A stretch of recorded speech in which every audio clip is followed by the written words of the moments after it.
Welcome, Internet, to the Place of Video Games podcast. It's your boy, Dad Ninja Dev, joined as always by Donnie Eat the Hype Reese. And missing in action is the poor old Delvin. Where the hell is he, Cox? Apparently, he came down with a really, really bad case of turf toe and just couldn't make it here. Nah, he's dealing with some family stuff and trying to be a good father and taking care of people. So it's overrated. Yeah, it can be. He is our host with the heart of gold. He may show up. True. Maybe. You never know. I doubt it. But you never know. I doubt it. So, yeah. I think anytime we give him the chance to not show up, he's not showing up. Yeah, that's true. Because if he's like December, he just won't be here. He's probably like, just watching like AEW. He's just watching CM Punk, happy in his PJs. Yep. You know, he's eating like a big old bowl of cereal. Yeah. nobody's sick. No family matters. Nothing. He's just he had to watch AEW tonight. He's like, yeah, I don't feel like talking about any of this Xbox stuff or anything else that's going on. I'm just gonna watch AEW because I'm not gonna be here for 5 hours. Because that may happen. You never know. So Summer League, Donnie, you've been watching? I watched the Cavs' first 3 games. Yep. And I watched highlights for Scoot and Wimby and Miller and Paolo and Jabari. Who's about Chet? Where's crushing? Chet? I watched Chet's first game. I actually watched the Thunder's first game. Mm-hmm. The Thunder are exciting. They're going to be an exciting watch. They got a lot of talent and they got a ton of picks. Mm-hmm. Oh my God, they have all the picks. They got so many picks. Like 50 it's not even funny. Like Jabari though, I'm surprised you're not talking about Jabari. I mean, he is looking like just a monster out there. With he was the number 2 pick for Houston last year. He gets overshadowed by was it Jalen Green? His name Green. I know his last name's Green. The guard they selected. He's a gunner, but not like particularly winning player. But Jabari is. Jabari out here looking like young athletic Melo. Just crushing shit from half court and posting people up and turnaround backstop fades and jumpers. I mean, he's just killing it. He's destroying the summer league. He looks like he's going to be something. 6'11" too, huh? Here we go. Yeah. Jesus Christ. See, all these giant fake ass guards drives me nuts. Captain Austin says Wimby's going to need to bulk up, but he looks good. I don't think he can. I don't think he can. I don't think he can. Yeah, like that's the thing. Like that's his body frame. Like he can get thicker. Like he could get a little bigger, but like you don't want him. I don't think you want him putting on weight. Yeah, because that's going to cause all kind of other issues. He's like Kevin. He's that Kevin Durant type mold. When you get 7-foot people, I'd rather them be lean. Mm-hmm. You don't carry weight well. Nope, not at all. Especially when you think. Sean, you want to join us? Yeah, come on, Sean. You can come. You come hang out with us, man. If you're down to pod, it'll be a full show, of course. I thought Wimby looked incredible. I've been saying this like for like a year. I mean, I don't think people are. It's going to be different though. You know, it's not like he's not Durant and he's not Shaq. And I think that's why people, you know, like maybe you're like looking to poke holes in his game. But the thing is that he's an enigma. I mean, the alien is a good thing. Like there's nobody like him really. But he's not Durant. People they keep trying to compare him to Durant. He's just not Durant. One, he's way more of a defender. Like now. Like right now, he's more of a defender than Kevin Durant has ever been. Yeah. He's going to make his money early on as a defender. He just happens to be like a fly swatting rim protector that can shoot threes. We really haven't seen a whole lot of people that can really do that. Chris Stapps, anybody when he was like do that. Young and coming in, but he wasn't as athletic as Wimby. Yeah, he can't move like that. Karolinko wasn't as big. I think Chet Holmgren is going to be the closest thing to that because Chet Holmgren is a defender and a rim protector and Yeah, can but shoot Chet threes. Holmgren also isn't as athletic as Wemby either. He's not, but he's more athletic than anybody else that big. Like he's chasing fools down and getting chased down Yeah, blocks, and he is. like he's pretty damn He athletic can't for his handle the size. I'm ball though. shocked.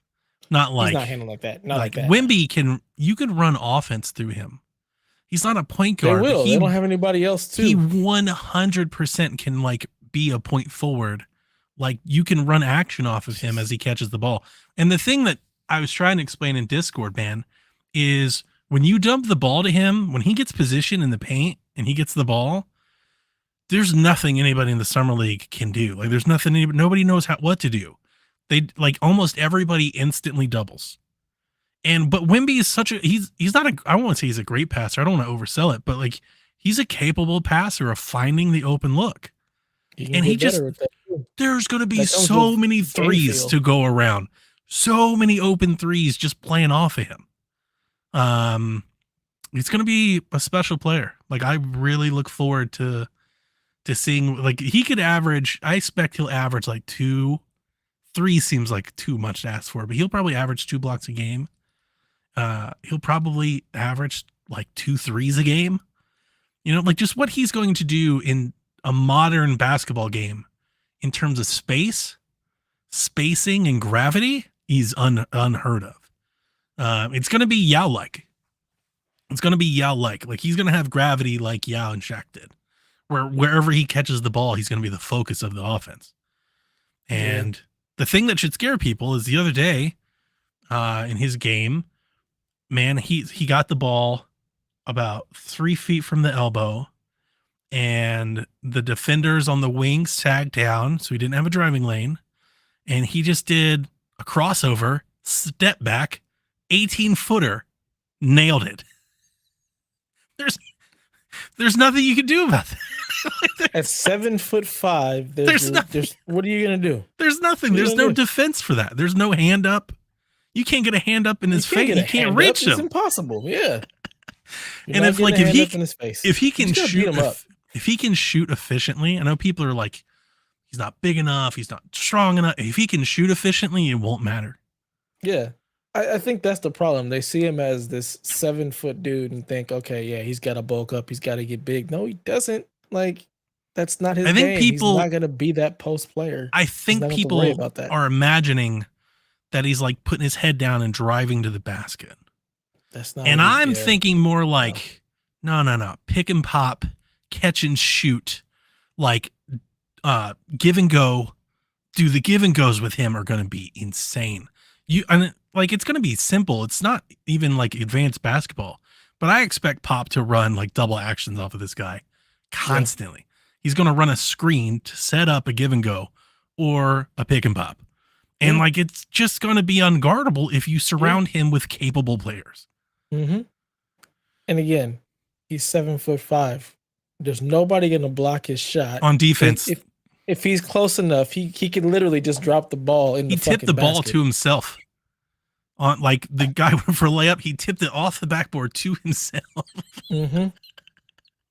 Yeah, yeah, and like on defense, and that's smart. That's a defender who's thinking, I'm gonna get the ball back, not I'm just trying to swat it everywhere.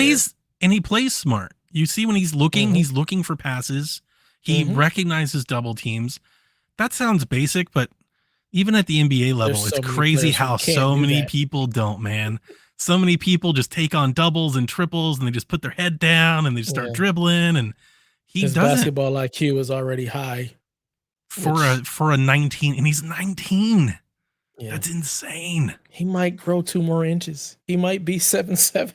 If you give him, I think he needs to play with a mobile center, a nice big mobile center, not like a traditional big man, but like a Jared Allen would be a really great like running mate for him, something like that. You give him a decent running big man, somebody can keep up, because his space is going to require that whoever is playing off him can move. They can rotate and flip flop, and just wings that can shoot. Look out, man! It's going to be easy. It's like easy money. It's going to be interesting. If they get him like a go-getting point guard, and they've got, here's the thing. Like they've got Oh dudes. man. People don't know their names yet, but they've got dudes, right? They've got is it Malachi Branham? They've got the kid that they drafted from Tennessee. I think he averaged like 20 a year last year. Like they've got guys, they're just all young. Yeah, this is what the Spurs do. They're Yeah. gonna get a bunch of guys that can play. They've got an amazing coach who can develop players, and as long as they buy into that system and are willing to work and learn, the Spurs will be it'll be a contender again. Dude, the Spurs have like 9 draft picks. Yeah. They have all their draft picks. They own like 5 or 8 draft picks, or like, no, I think they own 3 or 4 draft picks from other teams. All first round picks from other teams. Because for the last 4 or 5 years, they've been taking on bad salary. They've been a dumping ground for people. So they've got a ton of picks. Dude, so if they want to get Oklahoma City, are going to be just like, if they want to get Siakam, future. They can. I don't think they want to cash in just yet. Nah, I think they want to see time. what young guys they've got 1st. But eventually they are going to cash in. In the next 2 or 3 years, the Spurs are going to make a move. Yeah, and they you're got going to be time. like, yeah, people are going to be like, the Spurs? And then you're going to be like, watch out. Exactly. They got time to just let it all develop. I mean, go ahead and let Denver get their runs real quick. Let that Golden State get even older. I think Denver's run's over. Think so? They lost really important role players. They've got a couple young guys to try and replace them. I think that's asking a lot. But they lost really important role players. They didn't really add anybody, and a lot of other people did. I won't rule them out because Joker's that good. The road is tougher. Yeah. Road is tougher. The Lakers are deeper.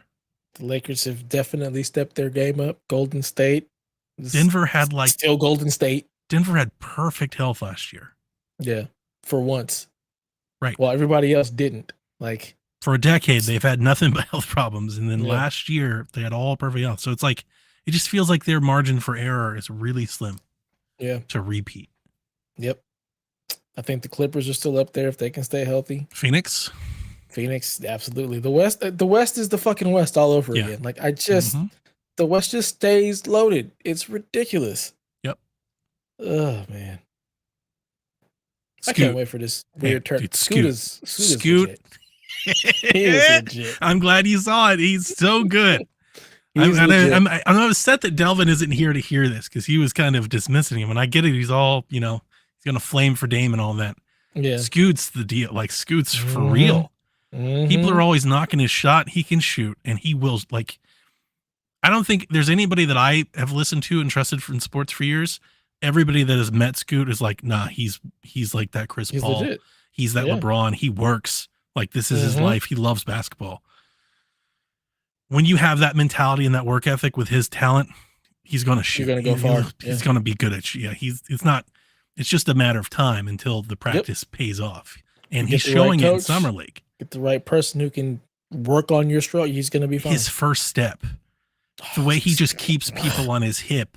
He's toying with double and triple teams. He's doing fakes, and then the double breaks, and then he goes, and you're just like, oh my Lord. It's Westbrook-esque. Yeah. Dame who? I mean, if I was a Portland fan, I understand you become really attached to somebody like that. If I was a Portland fan, I'd be like, yeah, let's trade him for as much as we can Coach get. Mo? Yeah. I mean, I get it. Yeah. But I would be down to just give me as many picks and players as I can get because what they've got going is... Get 35 picks going. Yeah, what they've got going is good. They have a really good foundation to build off of. If Sharp hits, Simons is good, like they're good to go. They get rid of Nurkic's money. Yeah. But again, they're in the loaded ass West. The West is just gonna be a fucking. It's okay. They're 5 years away. 5 years from now, you don't know what that. The Clippers. Well, won't be 5 there. years away Golden now. State You're dealing won't with you're dealing with OKC. You're dealing with the Spurs. Oh, that's exactly what they should be building towards. They should be like, how do we get this good? Yep. And Scoot's a start. I wouldn't have traded him either. Nah. There was everybody's like, you got to trade him for Dame. Absolutely not. In the NBA. I don't want to get too nerdy, and I know we have a long show, so we got to move on. But in the NBA, you do not trade all-star caliber players that you have on rookie deals. That Absolutely is the most valuable asset. They have Scoot cost controlled. If you imagine, I think every rookie that's offered their rookie max is signed. They have Scoot cost controlled for the next 8 or 9 seasons. Mm-hmm. You just don't trade that. Never. Build Ever. around it. Absolutely. Don't trade. You build around that. There is no valuable and there's no return that they could get that it can equate for that. Even if Scoot is not as good as Dame, you still wouldn't trade him. Mm-mm. Nope. So Ah, Scoot looks great. Summer League NBA was fun. Can't get here soon enough. I'm ready. Yeah, me too. Me too. So Donnie, what have you been playing? A bunch of stuff. First and foremost, I talked about this on Shaq, so I won't go over it too long, but I have played and beaten Planet of Lana, and it is one of my favorite games of the year. All right. I absolutely adored it. It definitely hits that. It becomes like that indie darling status for me. It's my favorite indie game of the year so far. Currently on my list, I have it number 2. Oh wow. I really loved it. It had this beautiful segment where like this song plays as you're getting these characters, and it's really good. If gameplay and design wise, it's very akin to something like Inside or Limbo. Doing a lot of platforming, you're going to move a lot of boxes to set switches to advance. But the story is all kinds of sci-fi. Like if you love a good sci-fi space exploration type thing, Invasion of the Body Snatcher, War of the Worlds, that's a better one. If you like a War of the Worlds type thing, it's great. The art style is utterly gorgeous. But at the root of all of this is this relationship between your character Lana and another character in the game, which is Mui. And the game plays out, it's not that uncommon anymore, but it plays out like a lot of games before where you have like 2 characters that you're kind of in control of, and you got to use the skills of each one to accomplish the puzzle or to distract the enemies to move forward and stuff. Some of them, some of the puzzles or the enemy encounters were difficult. There's no combat. So it's stealth. Like you got to get past. But like these characters, you grow attached to both of them in a very like Ori-like way. And you've just heard me say like a bunch of games that I really like, which is should surprise nobody why I like this game so much. It's journey like. There's like flavors of that there.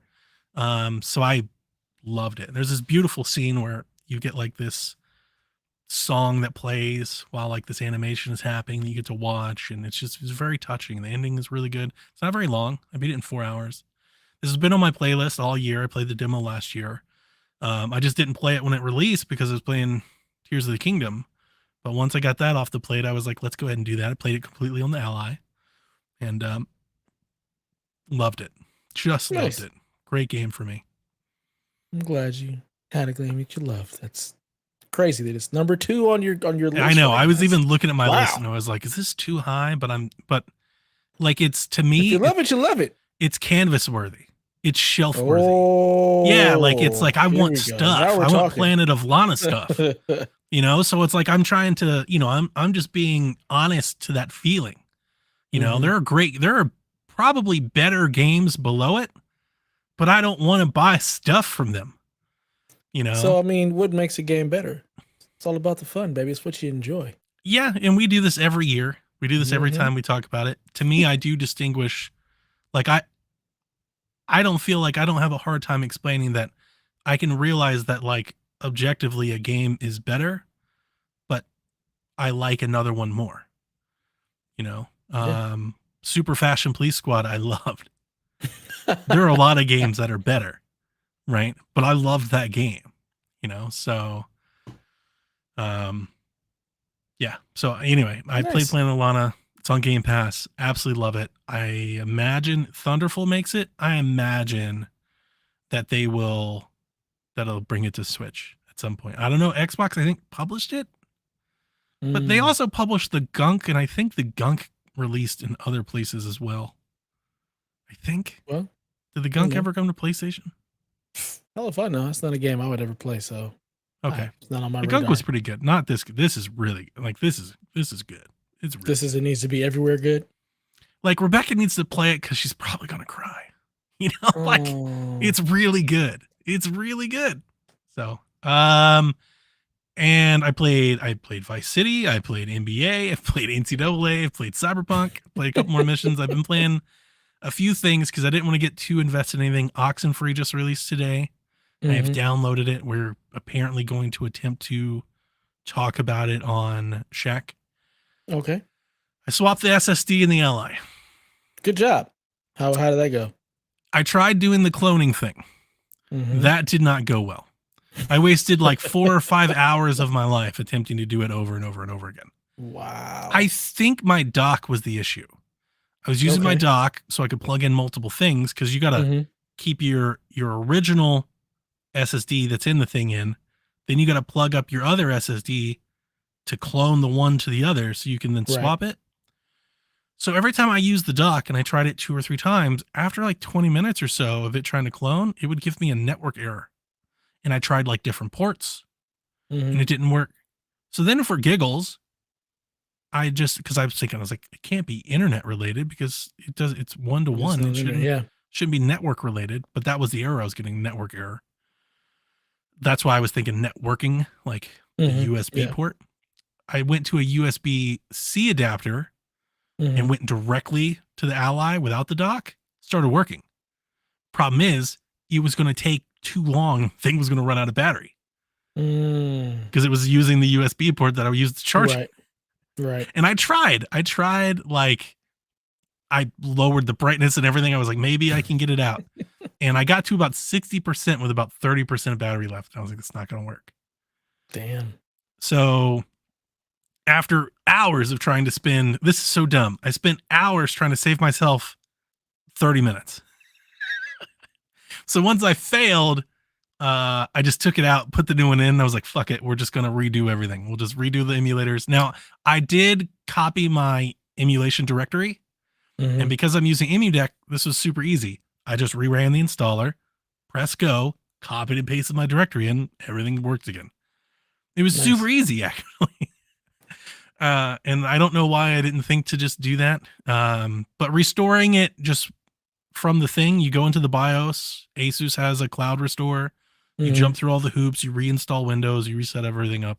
So I had to reset everything up, redo my launchers, log in all my passwords. What were you using to clone the drive? What program? I don't remember off the top of my head. Okay. Like if you said the name, I would know it, but I don't remember off the top of my head. No.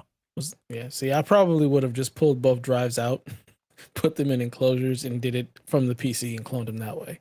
Like that's what I probably would have did. Like take them both out. I was following a YouTuber who showed us how to do it, and I followed his instructions, and it didn't work. He led you astray. Yep. And it was a popular channel too.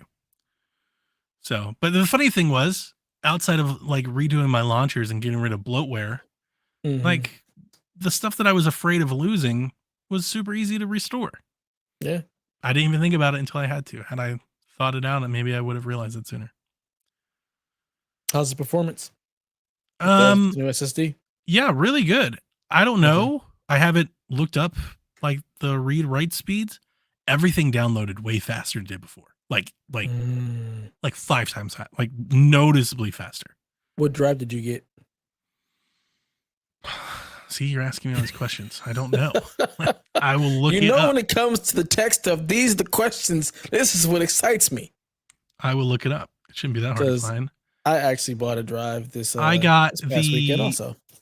Western Digital 2230 SN 742 terabyte M2 drive.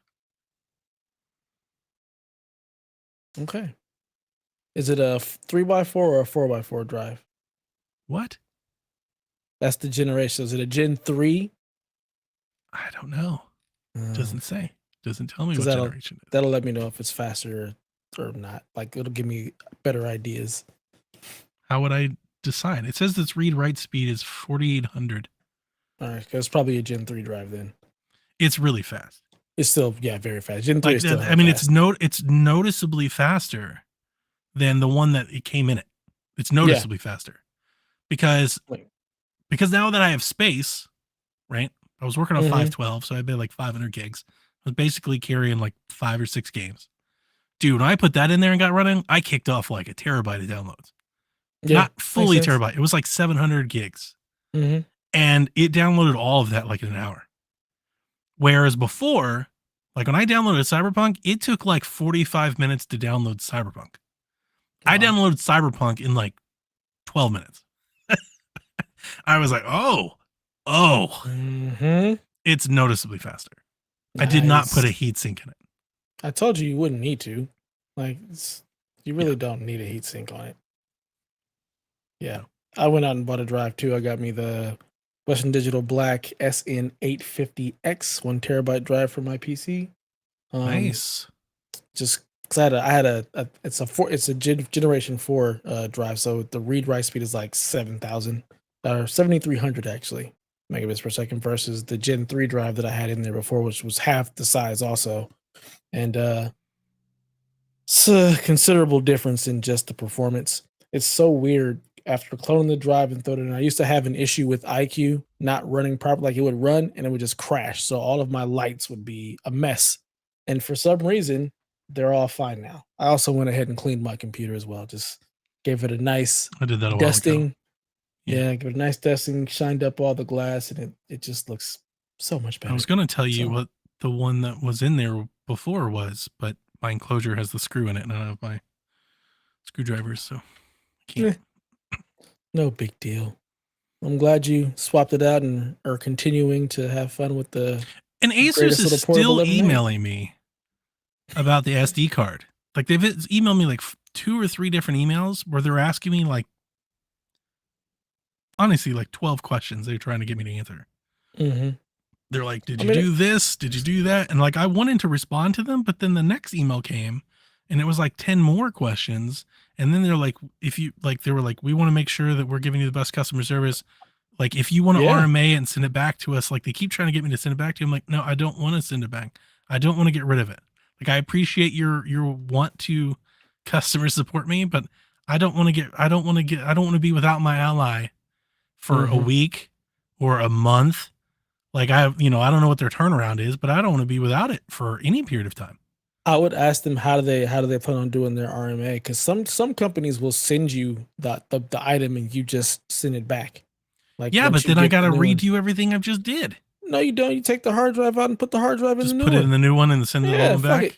Yeah. Yeah, just I'm not. Who cares?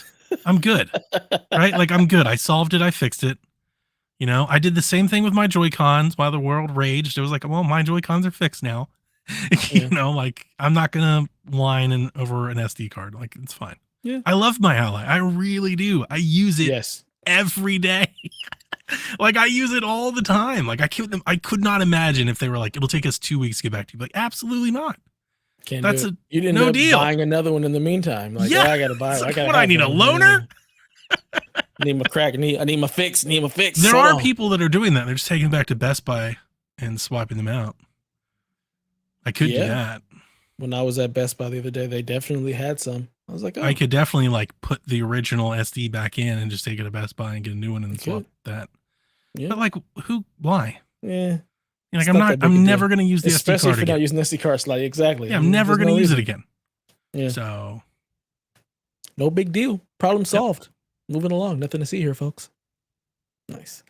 Only thing I've been playing is something that I'll release a preview for tomorrow. So it's redacted. I've been having a good time with that.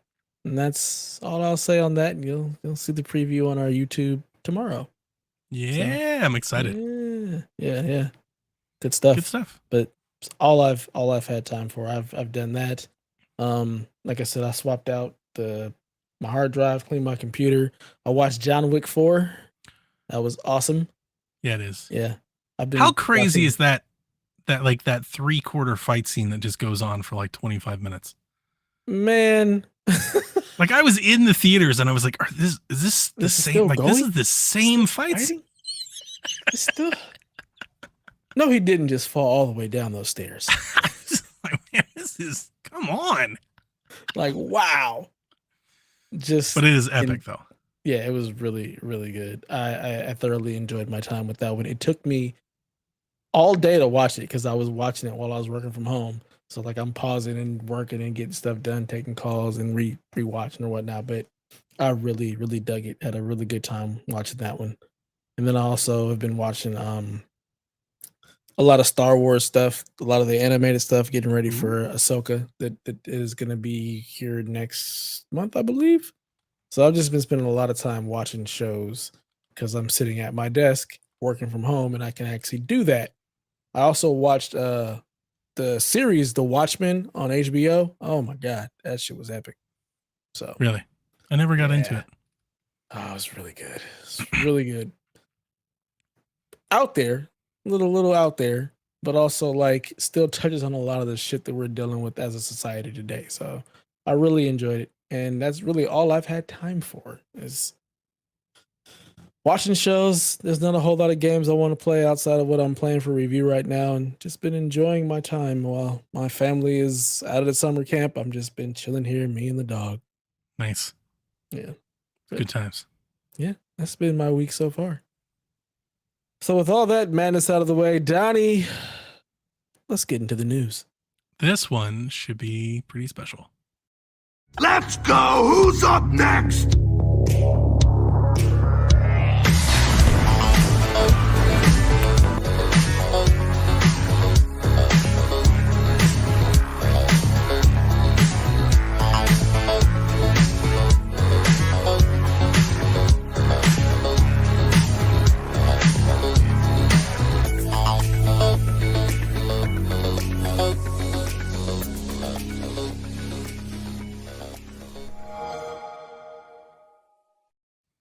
Ladies and gentlemen, welcome back to the Xbox Empire. You son of a bitch. With your normal Xbox Empire co-host, Donnie and Dev. Yarden, I hope you like this. I did this just for you, and I hope at some point you see the video. I hope you see the video. Okay, we've got news. We did the Xbox Empire. We pulled that out of retirement. Sean, I think I sent you the link. Let me know if you didn't get it. Maybe I sent it to the wrong people. I thought I sent it to you.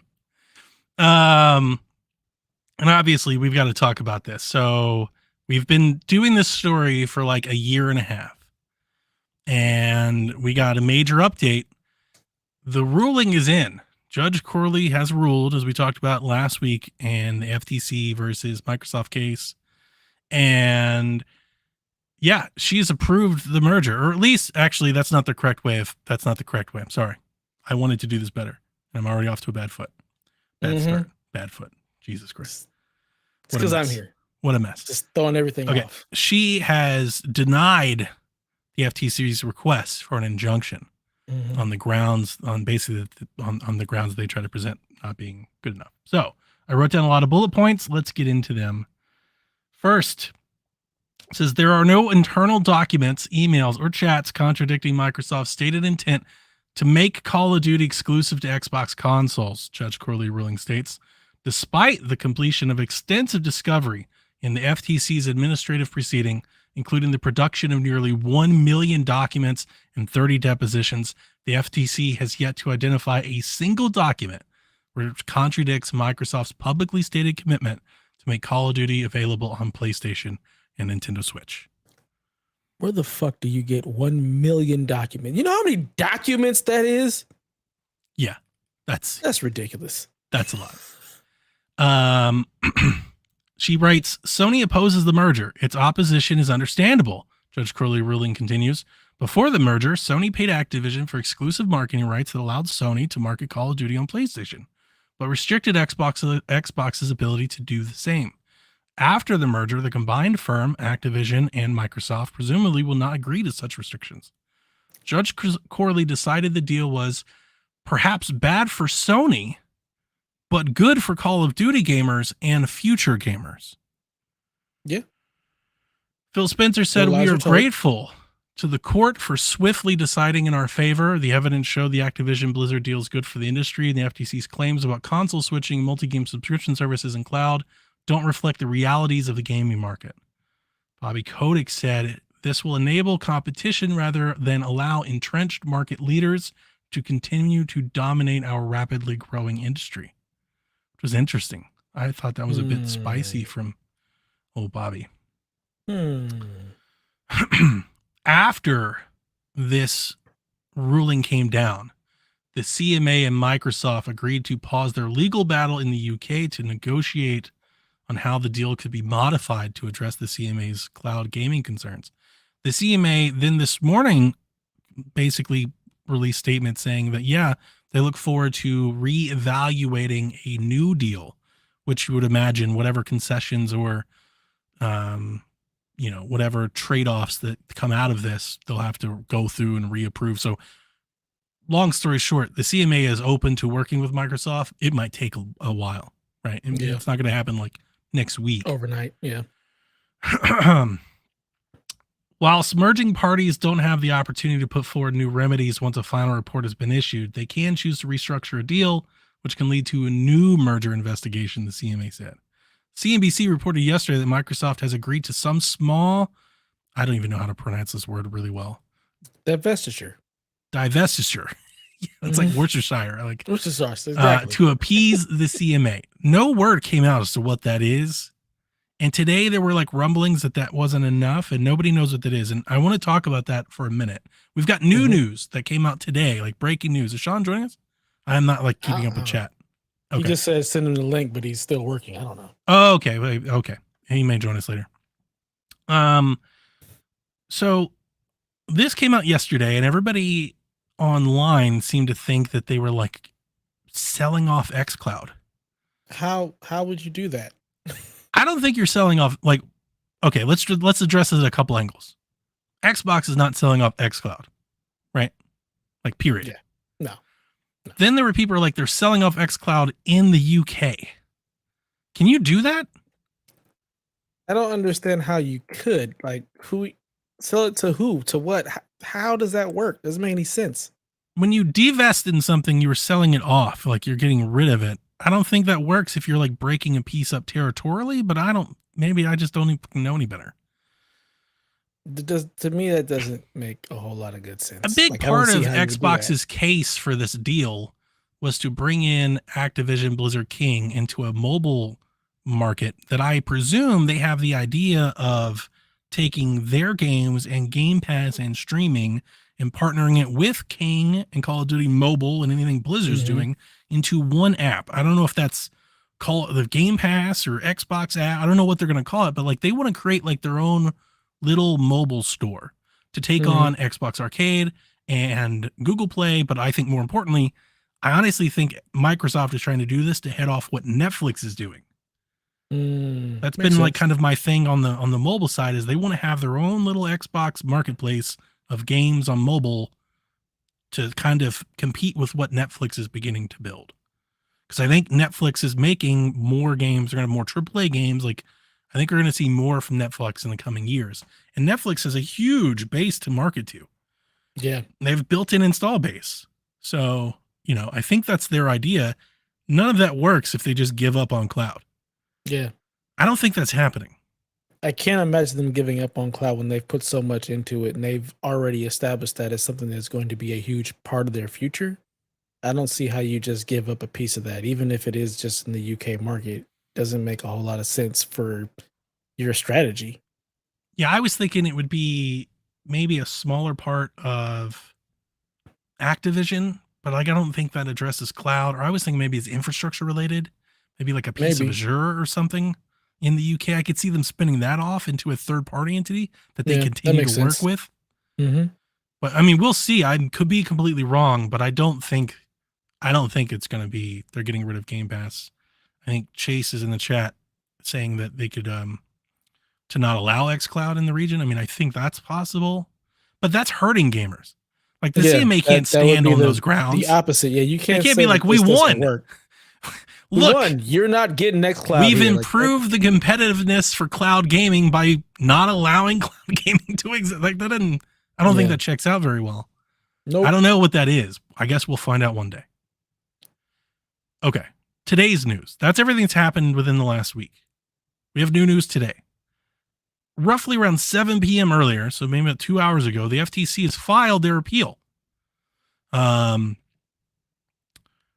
There's no word yet, or at least there hasn't been since I checked. Chase said the appeal is up. I haven't read the appeal yet. So I don't know if there's more news, but I imagine that they are going to ask the Court of Appeals for an emergency stay to prolong the temporary restraining order to stop this deal from closing. So what George Corley said was you can't have the injunction, and there is a TRO in place until I think noon on Friday. And then once that deadline is passed, Microsoft is clear to close. And that's all this was. People got to remember that. I've seen a lot of confusion on Reddit, even in the Discord, where people are thinking that like Judge Corley just like allowed the deal, like she was voting.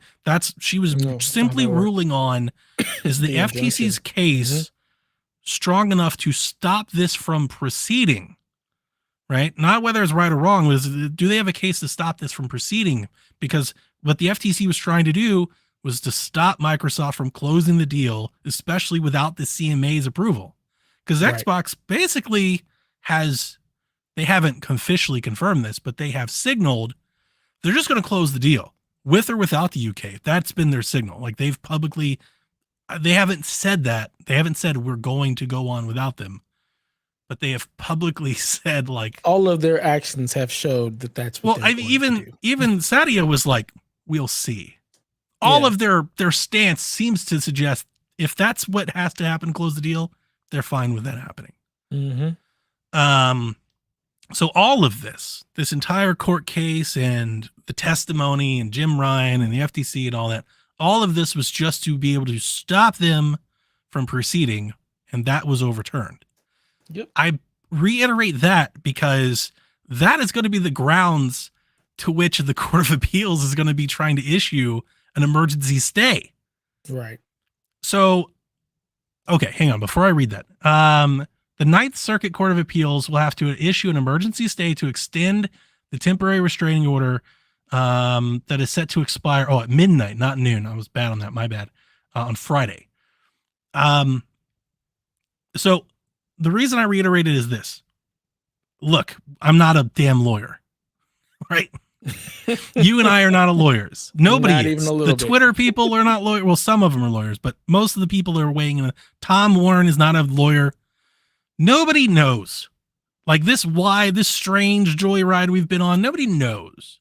But I will say this. Typically, a judge is not going to overturn another judge's ruling unless they have really good standing to do so.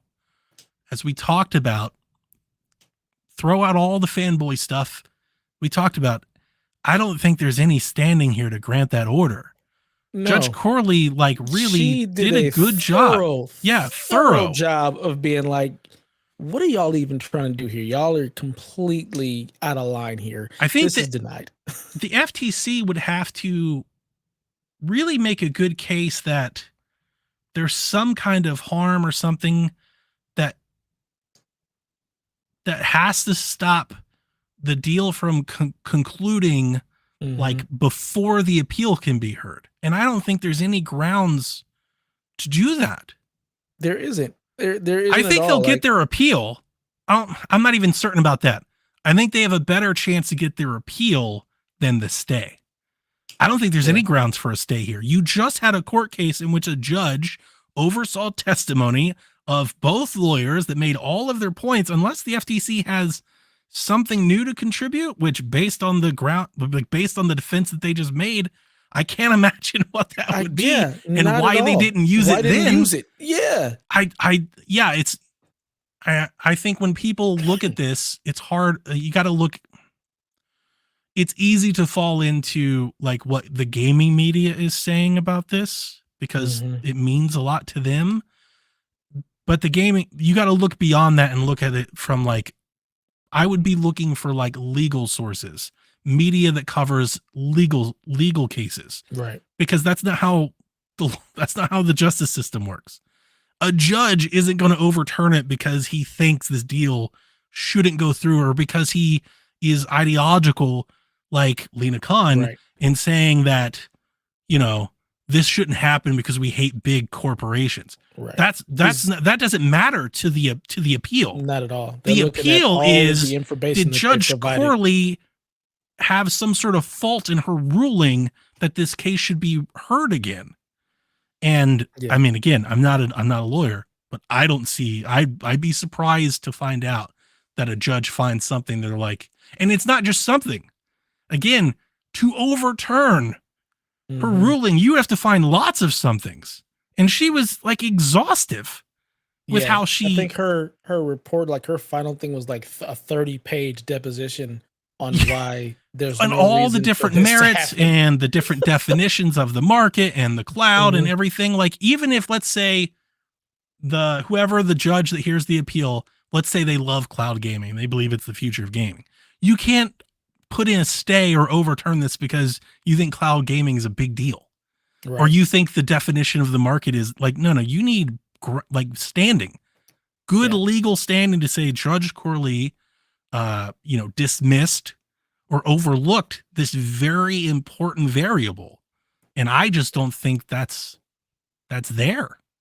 Yeah, I can't see there's nothing there that she missed. I mean, she was able to call out all of the nonsense that the FTC was trying On to both throw up. sides. Like this, Sony, you're trying to do this exact same thing that you don't want them to do. Like, that makes no sense. Like that's not how this works. That's not how any of this works. And she really was thorough, just very thorough with picking apart and looking at and really trying to break down what the FTC was trying to rule against, what Microsoft was trying to get through, to be able to put together a 30-page deposition saying, no, there's nothing here that should grant this stay. This is denied. And I can't imagine another judge, like you said, coming back and being like, in a matter of 2 days, saying, yeah, she missed this thing. That doesn't seem likely at all. Yeah, I don't think so. I think this deal is going to close. Yeah. I don't think they're going to get their stay. I wouldn't be surprised if they just don't get anything before the deadline. I wouldn't be either. It's like a day and a half. Like, they may not hear anything at all, and then Friday will come, and they'll probably close on Monday, and like that'll be it. And the FTC and the CMA, if they want to, can try to unravel all of that once it's happened, but I don't think they're going to be able to. Ultimately, I said this in the Discord earlier. Ultimately, I think this is Lena. This is Lena Khan. We haven't really I've talked about this a lot in the Discord. I don't think we've talked about this a whole lot on the podcast if we've covered this case, because I don't think it's really been all that relevant, but maybe now it is. I look at this appeal and the request for the stay after the case, they are just exhausting every opportunity they have to delay and deter and just, I want to say harass, but you just bother, because she just doesn't like this. With her, it is ideological. She's spoken on the record about it for years. Like, that's not a debatable fact. She hates big business. She hates big corporations. She thinks these information technology giants have too much power. It's not just Microsoft. It's Microsoft. It's Google. It's Meta. And she's going to war with all of them. Amazon. And I think she's just trying. I think she's using she's in charge of the FTC, and then she's trying to just, even if just to signal to other people, hey, we're not just going to let you do it. Like, you can do it, but we're going to fight you like to the end on every one that you do. Of attrition. Yeah. And I think that's what's happening here. I think I've said this from the beginning. I just don't think they had a really good case to make. They didn't make a really good case. There's no grounds here to stop the merger outside of, like, really the grounds is like, we don't like it. Yeah. Like, that really is like their standing is, we don't like this. Like Jim Ryan, I just don't want it to go through. But you need more than that to like have the government stop this from happening. You need actual harm to consumers, and there just is none. There just is none. There's none to be had. Now, I don't want to make it sound like it's all been a waste. I think the FTC and the CMA can hold their head high. I think they've accomplished a great deal. And I think that's being lost a bit here because it's all kind of like an us versus them. Mm-hmm. The FTC has got 10-year contracts for all kinds of companies and commitments to dual publish, and like, they've gotten a lot out of Microsoft has had to bend over backwards to get this through. But unfortunately for FTC, Microsoft has. Yeah. They're like, okay, what do you need? What do you want? We'll make it happen. They've just done everything they need to do to make it happen. I'm actually surprised they've done as much as they have. Yeah. I mean, I think they know the position that they're in, and it's like the small little concessions that they have to make this merger go through, um, or acquisition, not really a merger, it's an acquisition to go through. I think still, even all of those concessions that they're making, still in the long run, does not outweigh bringing Activision into the fold. Like it's just too good of a deal for Xbox, for the overall gaming landscape, that whatever concessions that they're making are just little small pieces of the pie. So Wedbush Security says that they expect the deal will close by the 18th. Now, they said that before the appeal was made, so I don't know if that means anything to anybody, but I think the deal's closed. I think it's over. I sure hope it is. I think even if with the CMA out, I firmly expect that. I mean, I don't think this goes without saying. There's 70 billion reasons for them to close without the UK. Mm-hmm. You know, like there's a driving force behind here, and that's it. It is the money. I've been saying that from the beginning. Mm-hmm. Usually, when there's this much money involved, like life finds a way. Mm-hmm. And I think life's going to find a way here. And the regulators are going to like it, and they're going to kick and scream, and they'll get a little something. But I think at the end of the day, now I think this deal's done and goes through. It's a done deal. Put it in a bag. So we got questions. I know we usually save questions to the end, but we have questions specifically about this, so we'll take those. Ryan Craig writes in, first of all, thanks for having one of the best news segments out there. Thanks, man. Oh, look at that. I can't wait for the weekly breakdown. So, how do we feel about FTC versus Microsoft acquisition decision? How do we think folks under the CMA's rule feel about it, especially compared to the rest of Europe? Ooh, that's a good question. I mean, I feel fine about this decision. I think it makes sense. I think the judge did the right thing. She really listened to everything that was put forth and made an informed decision. I think she was thorough. So I'm happy with the way it turned out, even though I could care less about Game Pass, or Xbox for that matter. But I think this is a win for everybody in the long run. Now, folks under the CMA's rule, I don't know. I can't speak for the UK or anything over there because I don't know anything. I think the Call of Duty gamers probably like super pissed. I think the PlayStation gamers probably like super happy. You mean the reverse? Like, no. Why would PlayStation gamers be? Oh, because the CMA like blocked it and they're still trying to fight it. Yeah, I guess. I mean, their reversal. I mean, I don't think anybody cares. I just wonder, like, how many people are outside of like us are really even paying it that much attention. I don't think any. No, I think it's just exactly. I'm talking about the people like us. Like the people like us, I think would be divided on that line. Those who play Call of Duty and those that don't. Right. Those that play Call of Duty is probably super pissed that the CMA tried to block the deal. Right. And then those that don't play Call of Duty probably super happy, because they don't like it. So ridiculous. Now, the average person, no idea. No clue. The average gamer has no idea. Until, now I'd say this, I don't think this is ever going to happen, but until that day comes where Call of Duty comes out and it's just not coming out in the UK, then people would be big mad. Yeah, that would be a riot. Like, whoa, right? Whoa, yeah, whoa, there's marching in the streets and signs being made and stuff. Yeah, we don't have Call of Duty. Yeah. Oh, we gotta go. We gotta go march. This is nonsense here. Yeah, I think that would cause a problem, but I don't think that's ever going to happen. I don't think that's. Yeah. Again, there's too much money to be had. That's too much money for the UK government. It's too much tax money. Like I know money is the root of all evil, but in this case, it's too much money to just be like, nah. Yeah, it's not going to happen. Yeah. That's not. How big is the CMA compared to the rest of Europe, which probably all still fits inside? It's just the UK. It's the UK versus the rest. Remember, the UK had Brexit where they left the EU. So you have the EU, all of Europe, and then the UK. So basically, everything is still smaller than the state of Texas. It's irrelevant. Well, I don't think I think it's like. I'm being funny. I know you are. But I think it's like their 4th or 5th largest territory. So it's not irrelevant, but it is it's not to Microsoft, but in the grand scheme, it is. Like, would they rather have Activision without the CMA than not have Activision at all? Yeah. Exactly. Yeah. They're like, okay. Well, sometimes you got to break some eggs to make an omelet. It's okay. the UK, you'll eventually come into the fold. It's fine. We'll let you throw your little tantrum for right now, but eventually you'll be part of this. Yeah. Well, and you remember a few weeks ago I talked about the story that like the prime minister started weighing on it. Mm-hmm. That's when I knew I was like, oh, this is never like I started to lose faith that the CMA would actually hold out. See, what I thought was originally going to happen was when the CMA blocked it, I thought the FTC would take their case as grounds to block it here.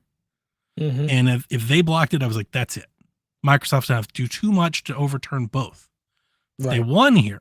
And the moment I saw the prime minister start talking about like the CMA, like, I hope they're really taking into account like the global meaning of this and it's not just taking a stand. I was like, oh, I lost faith that they could actually push that through. Cause I think what's going to happen is like the harder that got, the more pressure that got, the more people from higher up on the food chain probably starts calling.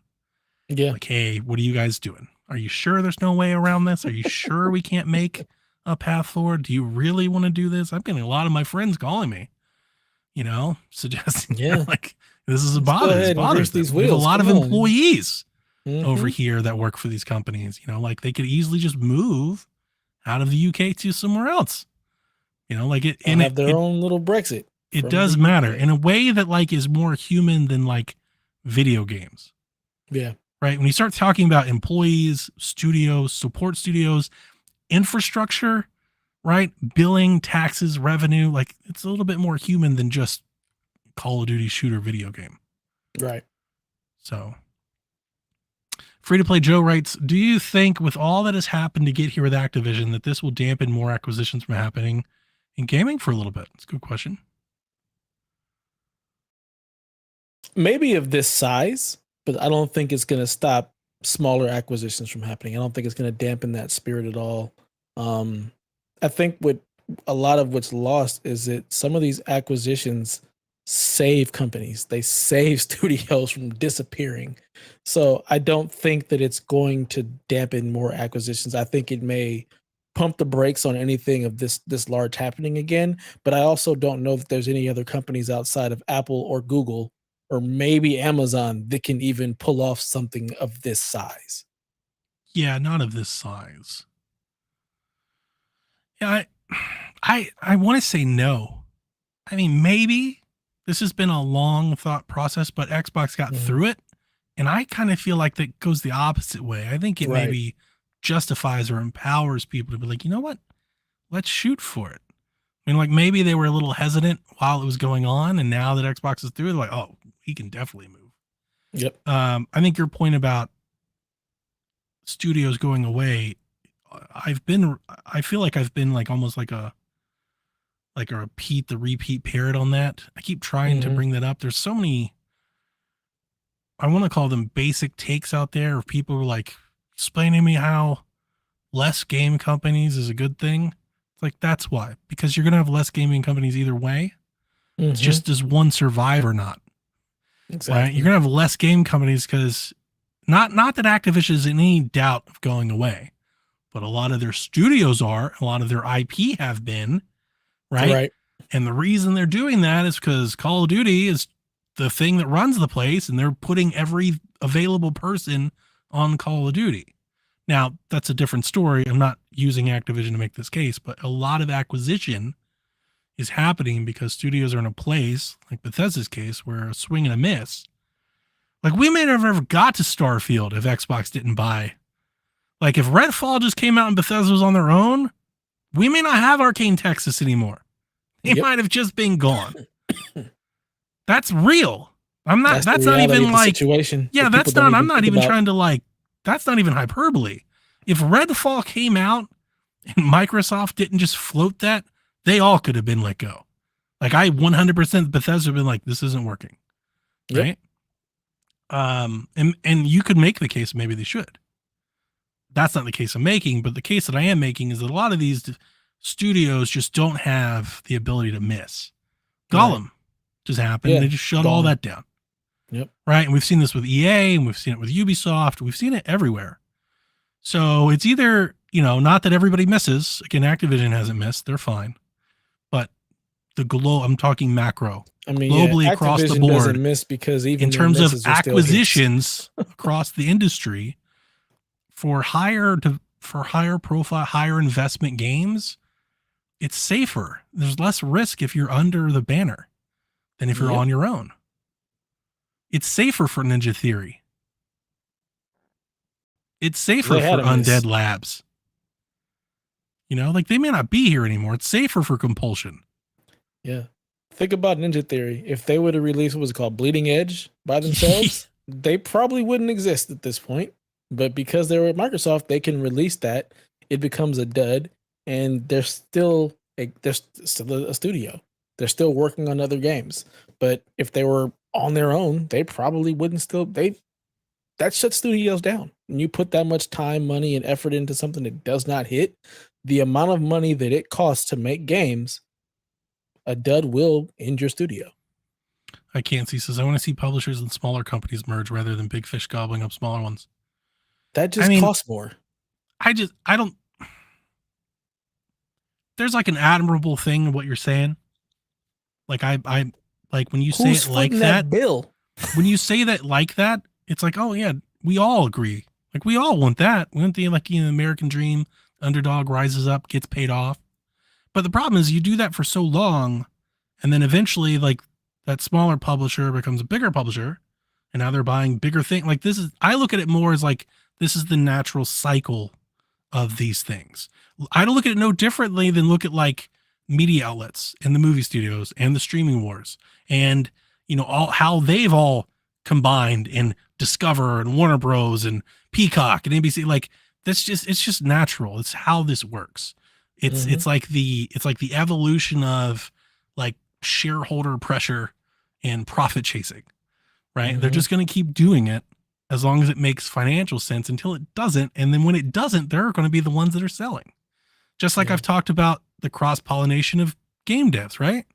Somebody makes a game, becomes super popular, super famous. He sells it off, probably leaves in a couple of years, starts a new studio with investment money because he's already done it before, or her. You know, they've already done it before, so they get venture capital, do it again. We've seen so many studios pop up. Sony has invested into like 10 new studios that nobody's like ever heard of. Yep. And I guess there's like that's the good way of doing it.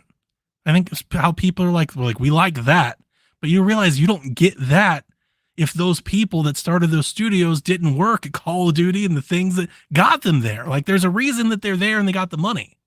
So like, 100%. I just look at it as all of this. It's just the same. It's just the different levels. Instead of looking at like a tower, I look at it like a circle. That makes sense? Yeah, makes sense. Yeah, absolutely. It's just things going around. Yeah, I get that. Yeah. Yeah. So as Sean probably more aptly puts, Activision was the small company. Like there was a point in time where they were. Absolutely. I can still see that logo. When they were a small company before Call of Duty took off, before they merged with Blizzard. Those were all separate companies. Activision was its own thing. It wasn't Activision, Blizzard, King. I remember that Activision, as well. Blizzard was itself, and then King was their own thing, and they came together. So there's your small companies coming together to become this conglomerate. But then you end up with the Call of Duty situation where all the studios are all working on this one thing, and they're on the verge of not being able to continue to do that because everybody wants to get paid. These investors, these shareholders, they want their money, and Call of Duty's the thing that's making the money. So let's go ahead and keep doing that. And then what happens when all those small companies do merge and then you have a bunch of duds and there's nobody to foot that bill? Then you lose a bunch of studios. Yep.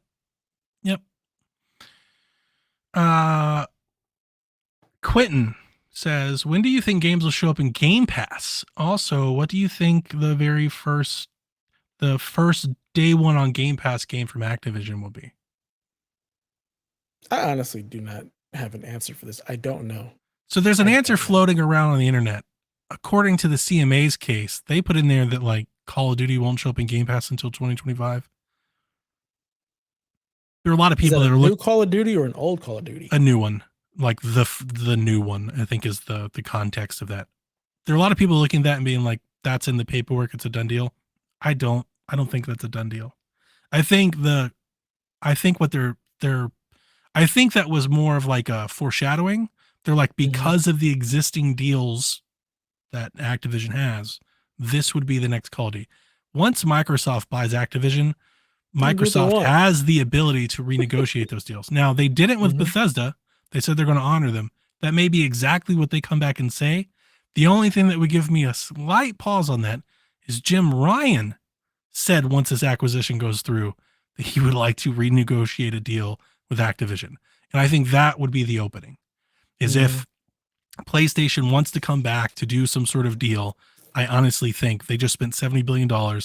There's no amount of money that could stand in the way there of them being like, okay, we're going to do X, Y, and Z, but we're going to bring 2024's Call of Duty to Game Pass or whatever, or PlayStation Plus. I'm not trying to give false hope. I'm just saying, based on testimony, I think there's some wiggle room there, but it could very well be till 2025. Who knows? I don't know. But I read that little piece. There's like screenshots of that floating around. And I don't think that didn't seem locked, like set in stone with me. Felt more like a projection.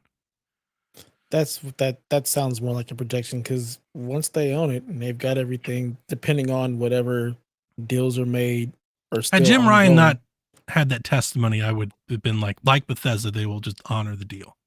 Yeah. But Jim Ryan didn't say we want to renegotiate our exclusivity on Ghostwire Tokyo. Right. You know, Jim Ryan said we would like to, we'll start it. That's in his email to Phil, right? Like if this happens, we'd like to sit down and talk about a new deal. And maybe that never does, right? Maybe I think once the deal goes through, I kind of feel like bygones will be bygones and these two companies will work together. Call of Duty is too important not to. Yeah. But 30% means way too much to PlayStation. Exactly. So they'll work something out, but yeah, Call of Duty is going to be in Game Pass. Yeah. Hands down. Hands down. The first one, that's a really good question. Tony Hawk's Pro Skater. Okay, so I think the first game that shows up in game, like the first notable game, probably Diablo. You think so? Yeah, but I think he's mean like the first day one game on Game Pass. I think the betting favorite has to be Call of Duty because they just make one every year. You got more shots at it. But I'm wondering if Activision has got to have a game or two in development that we don't know about. Like a Spyro, or like, what did they just do? Like Crash Team Racing, or no, Crash Team Battle, something kind of, yeah, like a party battle game. Yeah, something like that. They got to have something like that that might beat Call of Duty to the punch. I don't think Blizzard has anything, right? They just did Diablo. They just did Overwatch. They're not going to bring WoW to console, I don't think. Not anytime soon. Not anytime soon, but that has been a long gestating. Blizzard have anything else? Blizzard just kind of works on. See, here's an Blizzard interesting thing. They have their mobile games. They've got Diablo. They've got World of Warcraft. They've got Overwatch. That's really all Blizzard is working on outside of like mobile games. This is what I was going to say. The funny thing about this is that Activision is a giant company. I have gone on record numerous times the last 18 months trying to explain to people how much bigger Call of Duty is than everybody thinks it is. But here's the thing. Activision, $70 billion, super valuable, super important, overshadows the rest of the industry. They don't have like a lot of IP. Like Bethesda has way more IP, like franchises. Activision makes a lot of money off of like pillars, like core pillars. Call of Duty, WoW, Diablo, like money makers. Every now and again, they do like Crash. Yeah, if you look at their Spyro, website right now, Tony their Hawk games, they've got those 5 games you just listed: Call of Duty, Tony Hawk, Crash Bandicoot, Spyro, and Sekiro. That's what they have listed on their website. They didn't even make now. Sekiro. They just published it. They don't even own the rights to Sekiro, right? They're just the publisher. Yep. So, yeah, like they don't have a lot of IP. So I don't think we're going to see like, and the reason I'm saying this, I always feel like I'm kind of get into the details without making my point. The point of me saying that is, don't expect the $70 deal to go through and all of a sudden like 12 games start showing up in Game Pass every year. They're not. You get like 1 or 2 Game Pass games every year. Yeah. Because they don't put out a lot of games. They don't have a lot of IP. Now they do have some back IP that I would love to see them bring back, which is a big reason why I wanted this deal to go through. I think the best case for maybe getting any of that to return is that. But we'll have to see.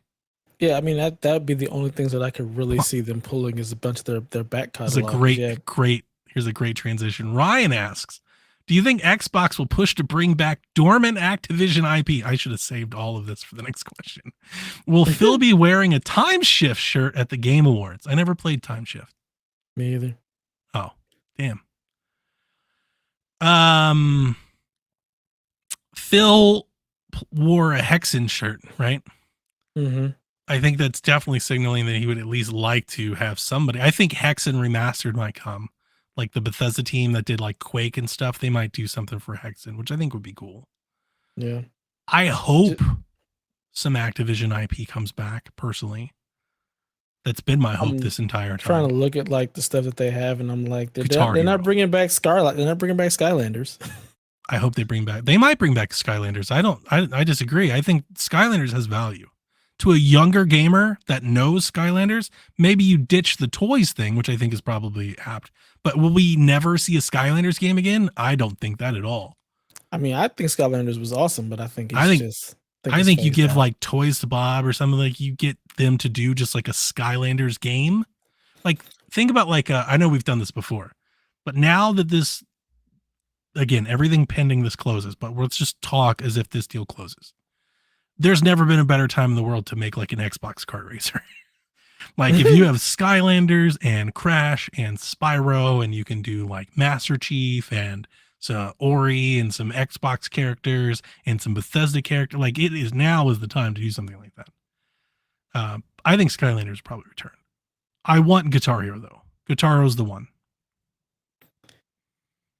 I always wonder about the music stuff just because music licensing is so damn expensive. Like they just spent $70 billion. They did. So do they really want to spend that kind of money for music licensing? Yes, I do. I would say, yeah, I want them to. Maybe they don't.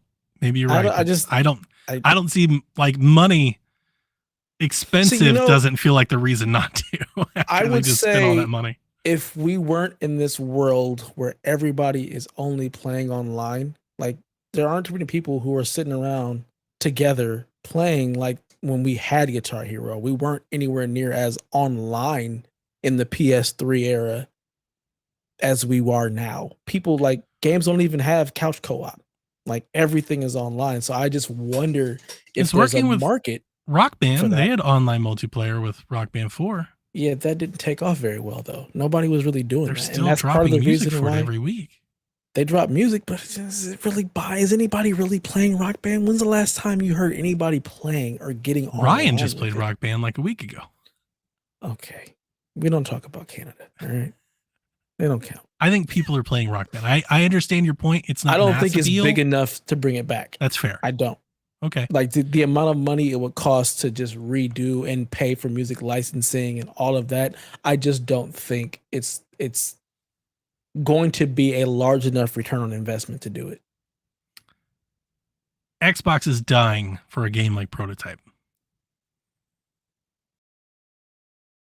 Yeah. Just dying for it. Like it is what their library sorely lacks. I think a game like Prototype, if they could get that IP out to somebody that can make it, would make a lot of sense.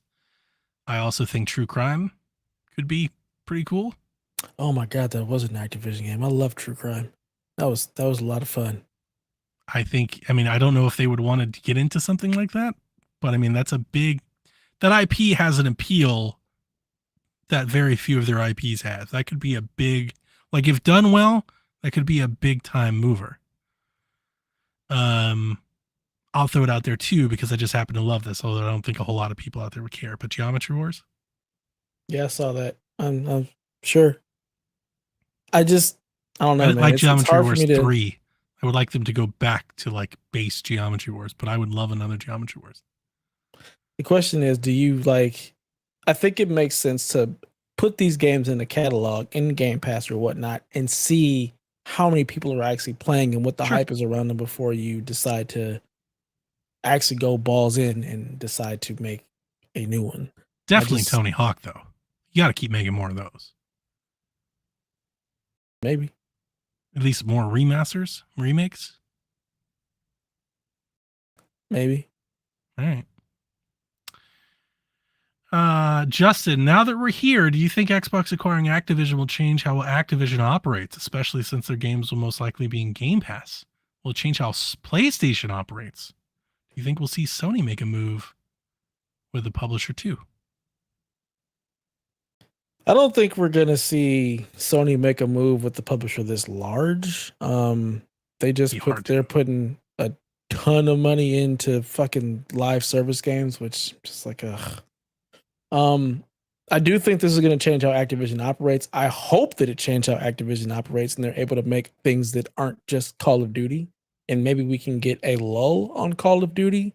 Maybe it comes out every couple of years and you just keep making Warzone the thing that people play like the entire year and allow, just let Warzone be that, and then allow Call of Duty to not just be an annualized franchise and let them actually work on it more. And allow other studios to make other games. Like that's what I hope for. I think you're spot on. I'll just 100% back your statement. I think I'll add to your statement. For a couple of different reasons, I would like to see Call of Duty go to at least biannual releases. First and foremost, I think it'll help them attract better talent and keep talent. I think anytime you have a studio that just is working on one thing indefinitely all the time, I think it's gonna be hard to attract talent to that studio. So I think for talent relations, for human resources, it would be better to get off that grind. Activision couldn't because that was the share price. It was Call of Duty. And we heard about it when Call of Duty wasn't very good. It really hurt, right? They don't have to worry about that as much now. They still want to make money and make Call of Duty, and they will, but relax it a little. And I think biannual releases for their main 3 Call of Duty studios would make a lot of sense. I also think that would allow them, instead of doing, what do they do now? They do 3-year cycles where they switch every year. So if you go to 3 6-year cycles effectively, right? If you give them double time, that's enough time for them to potentially each of them to make another game, maybe a smaller game, but at least work on something else in between those releases too. Yeah. Right. So like maybe they spend 3 years making their Call of Duty and they make 3 years making their other game. I don't know. I'm talking a big, like, I don't know if they got more time, it'd be nice to see Raven and Sledgehammer and stuff do other things. I know I'm not going to be the first person to have ever said this. There is a ton of really good people that make good shooter video games over there that Xbox just acquired. You have to think that they're looking at it and be like, maybe they can help out Halo. You know, like maybe we can do something there, because if I was Phil Spencer, if I'll pull Sean since he's not here, if I was running Xbox to do that, if I just spent 7, I would definitely be like, how do we make Halo great again? Yeah. Is it over at 343 or is it the best people that make shooters in the world? Like, would you give Infinity Ward 4 years to make a Halo game? I would. Yeah, absolutely. Like I would. Like, oh my God, guys, please help us. I also think Call of Duty could fit better into Xbox's growing rotation of like shooters, right? Especially if you do some cross-pollination with different IPs. Yeah. You have Call of Duty, then maybe Gears, and then Call of Duty, then Halo, Call of Duty, then Wolfenstein, Call of Duty, then Doom, right. You know, so you can start to mix those things in there with Call of Duty. You don't need just Call of Duty, Call of Duty, Call of Duty, Call of Duty, Call of Duty, Call of Duty. I would love some cross-pollination there, especially again, if they started, even if they didn't like give Halo to somebody, but even if they allowed them to work together, right? Could you imagine that? You have Call of Duty, absolutely. Halo, Call of Duty, Gears, Call of Duty, Overwatch, Call of Duty, Wolfenstein, Call of Duty, Doom. Like, that's incredible. Yeah. Hi, Sean. Quake. Quake. Thank you very much. Welcome, Quake. Sean. I imagine that applause was for Quake, and I think that's for you. Appropriate. Definitely for you, man. Quake. That's for you. I love Sean Quake. Capri, everybody's favorite New Yorker. That's me. The New York Yankees, my favorite baseball team, because I love baseball and all sorts of different American sports. I have no idea. Have you been listening? Do you have anything you want to say? I've been listening. I've been working. It's been a day. I've been working. I'm done work. Work is finished. It's damn near 9 o'clock. I'm done working. It's time to talk video games. I also Nice. did a podcast in the middle of work, so I guess I can't complain. It's over my lunch break. We kind of That's pretty nice. slide the Xbox Drive in, so it works out. Barrett writes in with the next question. He says, with the ABK deal looking more likely than ever to close, how do you think Sony responds? I suspect Square and Katakawa would be the most likely acquisition targets, but I also don't think Sony ever planned on getting that big. Perhaps the answer is already in house. Do they even need to do anything? No. I Nope. think they just keep making those exclusivity deals for the games. I don't think they need to actually buy a studio. Mhm. They already have like those relationships and those inroads already built in. You just keep doing what you're doing. You don't need to buy them outright. I'll agree with you. Why buy Square? Right. You already get all of their games. You already get them already exclusively. Mhm. Personally, I think Square fits right at home with Sony. So if Square wanted to sell, I would expect that Sony would want to buy them, and I would hope that they would buy each other because I think they fit well together. Like how I feel like Bethesda fits with Xbox, I feel Square fits with Sony. Mhm. So I'd be fine with that if they did. But like if I was running Sony, like why would I spend my money on that? I think they did respond. I think they bought Bungie To keep the games away from Xbox. That's why you would buy it. Just Those games even aren't more even so, going just there lock it anyway, down. so- That's, I I think suppose. they would, I it suppose would have to come to that. Like it would have Yeah. to come to them coming into the room and being like, if you We're gonna don't be buy petty. us, we're gonna gonna be real publish petty. on we're gonna publish on Xbox. I mean, don't a lot think of that's people- gonna happen. People were speculating that Square was setting itself up for sale anyways, right? When They it were. They offloaded spun all the off stuff. Yeah, all like their anchors, all their dead weight. Yep. that could still be a thing. I think the worst thing that Sony can do is change course. And I know that they're going to do it Correct. anyways, but they're going to be so shook by this. And I think that that's terrible because like, obviously they've been successful doing what they've been doing. And Well, for hang them to on. go like, we should do something else. I I don't think like change course from 3 years ago would make sense. Like just stay the course. it. The course they're on now, though, where like half That's of what their I mean. games are live service games, all this. I'm like, I don't know though. Right. Maybe you should change course. But there's no going back. That's the way these things go. Like they'll That's never true. go back to Hopefully, early PS4. that live service thing is just in addition to all the regular stuff we're getting, because it's not like they're having the studios that make the games that we associate with Sony making live service games. Mhm. It's all these other studios that they've acquired that are making these Factions. live service games. Yeah. It's not the typical, like, it's not the Horizon studio making just a live Horizon's service making a game. live service game. They're making that, but they also are making regular Horizon games. So it's not like they're putting all their eggs in the live service basket. No, I agree with you, but you can't do both at the same time. Like not everybody can do both at the same time all the Right. time. It's not everybody. Your Horizon Gorilla. Like is if they're one making studio that can multi-serve, do if that. they're making multiplayer Horizon and multiplayer Last of Us, that is resources that are taking away that used to just make single player games.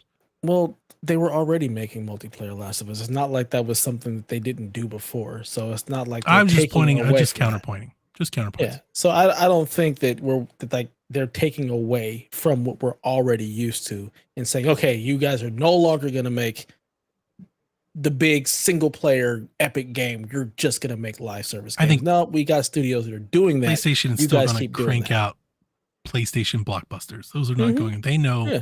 that's why. That's why they're. I hope so. What's the they're in like? place. Have you guys explored the pipeline? I know we're in the Xbox empire right now, which, dude, I loved hearing that song and seeing the intro. That Yarden was very adamant that he wanted incredible. us to bring it back somehow. So I thought I would see if You I have could. no idea how pissed off I am right the now. spin best it in here. Xbox podcast on the dang internet, man. This is some bullshit. I loved it. I But don't like, know what's the PlayStation's roadmap. pipeline? I've been out of the loop a bit. I know that they've got Wolverine. Yep, good. They've got. I mean, several Spider-Man's this year. They have Spider-Man. They have several Horizon projects in the works. That's Mhm. weird. That's where things are kind of going off the road in my mind a little bit. But like The Last of Us, maybe The Last of Us 3, Uncharted, I maybe think they're he's doing coming Last back. of Us, and I don't. Okay, think, maybe it's not so bad. I'm not even sure the factions. I'm not certain the factions ever releases, or if it just Agreed. isn't the Agreed. mode in Last of Us 3 or Yeah. something else. You got Death Stranding 2. And then for people who like Corey, that. Corey Barlog has been working on a different game that isn't God of War for a Mhm. few years. That should be coming up soon. Yep. I imagine that gets revealed like maybe. What other this year or character next has year. become a dad? What other PlayStation character is older like us? It'll be some new dad. That's what we need. We're getting some new dad energy from Corey Barlow. Yeah. It won't be. I don't know what it won't be an existing Ratchet dad, and it's or a new Clank dad. as a kid I don't know what Media Molecule's Both. doing. together. Nobody Or- knows what Media or Molecule's Bend. doing. Bend would be Or the Ben. other We one, don't know right? what they're doing. Yeah, Ben nobody is knows what working Ben on is. something, but we don't know what they're working on. We know they were probably going to get a Ghost of be- Tsushima 2. Was it eventually. supposed to be Bend was supposed to be, or rumors that Bend or that other like little spin up thing that they At had San internally Diego studio. was doing something Uncharted. Yeah, that's a rumor. Yeah, Yeah. but And then of course, yeah, you got Sucker Punch and they're doing Ghost too. Ghost. Mm-hmm. Sucker Punch is top tier, dude. What Oh, a they're great. studio. And Holy Ghost crap. 2 is going to be huge. Oh, And I man. imagine it's So probably, it might get shown next year and come out the year after, I imagine. That's the Sony I'm excited to see come out of this. Everybody gets so sidetracked with who are they going to buy. Like, let's talk about, like, that's the Sony that I appreciate. Well, they've also bought, I'm they in the bought same boat. Bungie, I they don't bought care about them several buying other anybody. studios, smaller studios, but they've bought 3 or Mhm. 4 smaller studios. What's Housemarque doing next? They've got You Twisted know? Metal in the works. So the reason I asked the question is because it just seemed like at the end of PS3, probably all of PS4, they just cashed in on this incredible mixture of franchises and IP that came of age or introducing new ones that just crushed it. Like Ghost and Horizon were the new ones that got added in. Last of Us 2 was there to crush it. You know, I just feel like this mix of games was so interesting. And I don't know where they are. I guess we kind of laid it out a little bit just now with PlayStation. But that's where I think the focus should be. I think that's where, after their little last presentation, I think that's why a lot of PlayStation fans were upset. That's I think exactly Right. That makes sense. They're like, they were where is they the want stuff? that. They want to know where the It's the bangers. Where is the stuff? I hate that. Yeah. Gentlemen? Bangers. Where are the bangers? That's what they wanted. I mean, I think it's also Sony just trying to keep stuff close to the chest. I think we had a weird period with COVID where things were getting announced and things just kept getting delayed and nothing ever came out, and we were stuck straddling the line between old gen and new gen, Mhm. and it was just a weird period. And I think Sony is like, you know what, we're just gonna take a step back. We don't need to put everything out there. This is what's coming, and we're still working on stuff. I And think they just bought. I think they just bought time.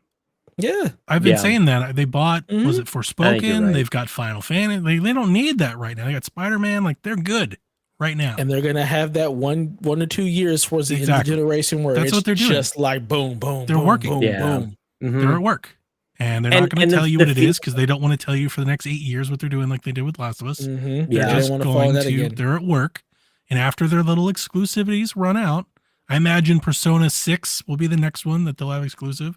They'll talk about that too, and then eventually, probably within the next year, maybe 18 months, they'll start to lift the veil on that internal roadmap. I don't think exclusives ever run out. I think that is the game, and that continues on. I honestly don't think that. Oh no, yeah, that no, I'm changes. sorry. I didn't mean. I Absolutely. meant like you mean the ones that we runway know about? of of like these current Sure. ones. I'm Yeah. thinking they had Forspoken, they had Mhm. Deathloop, they had Ghostwire, they had See, Forspoken, this is what I'm talking about. they had Final Fantasy. I think they have Mhm. Persona. I think like they have a lineup of exclusives that they've bought, and I think and I've been saying that for since the system launched. I'm like they're buying development time. That is Yep. all they're doing. Is they're Absolutely, buying development it's time. smart. They're getting But- out of their year by year. They're just getting away with. We've released 1 or 2 first party games because that's all they need at the moment. But I saw they're on the internet that bangers. Sony was going to go, that PlayStation was going to go out of business because the judge allowed for. You got to For quit this purchase reading to so happen. much to the internet. What is this internet that you're Or reading? read better internet. Yeah, find Look, some I don't better believe it. internet. I'm poking fun at it. No, no, This I'm with idea you. that, like, you know what I'm saying? Like, it's, oh my gosh, they got to buy this $69 billion thing. Everything is like on fire. It's all Yeah, lost. No, not even No, a little bit. PlayStation is crushing it. Like that's kind of the whole point. And I People love to forget see it.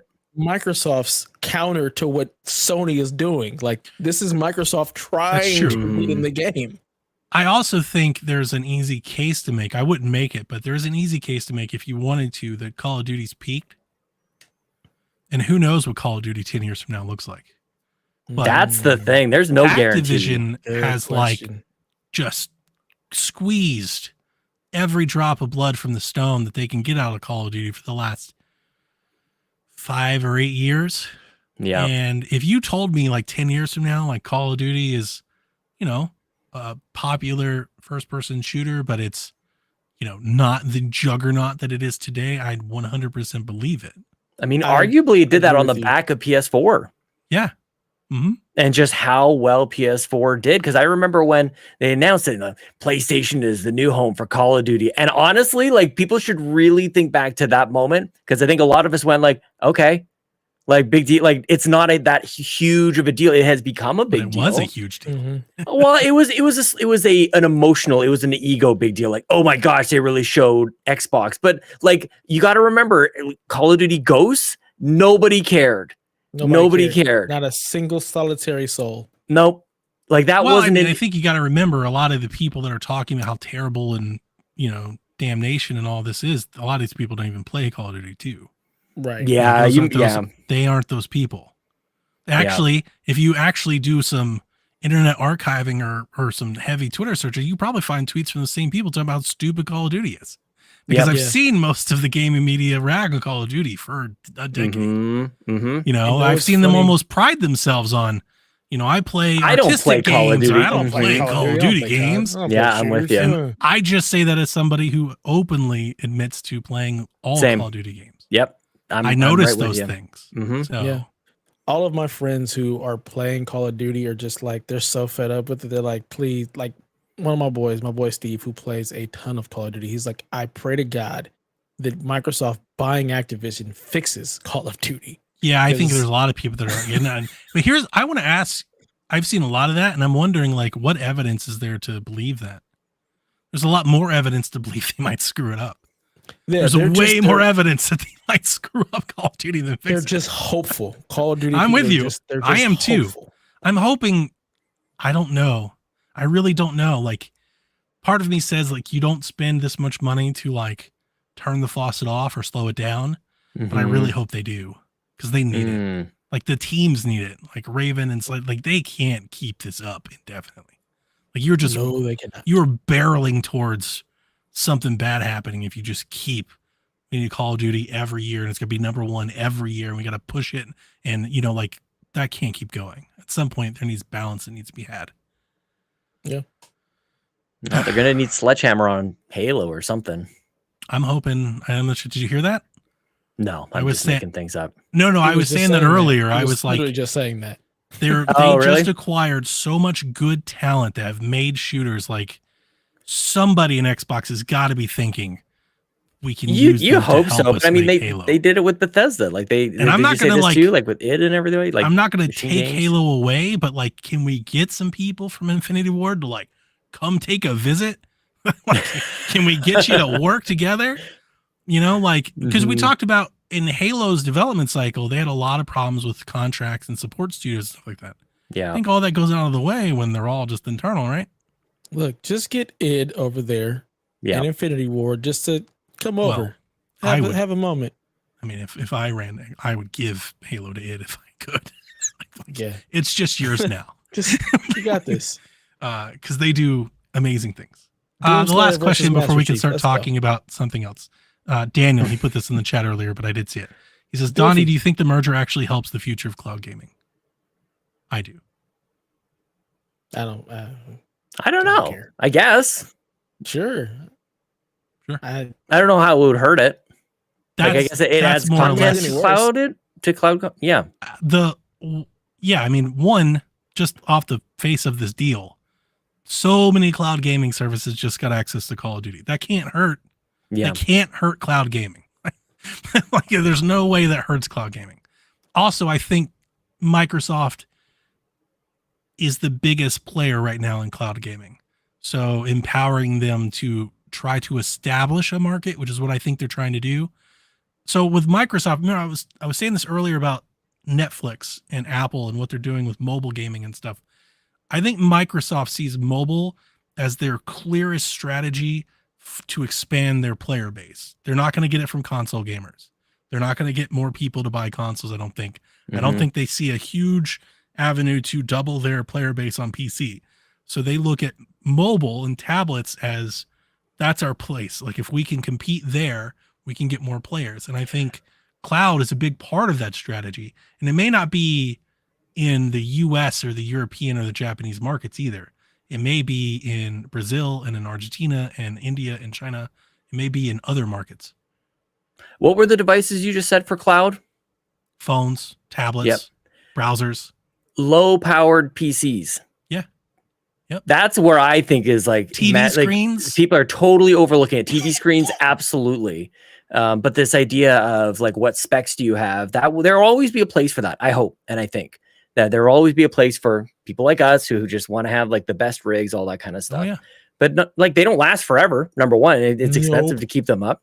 So like having that as an option, I think would be amazing. You know, so you can still play at your PC or Roku device or whatever. But yeah, I think it's bigger. I only bring it up, Donnie, because I think that when people think cloud, they think phone. That's it. But I actually think it's way more than just that.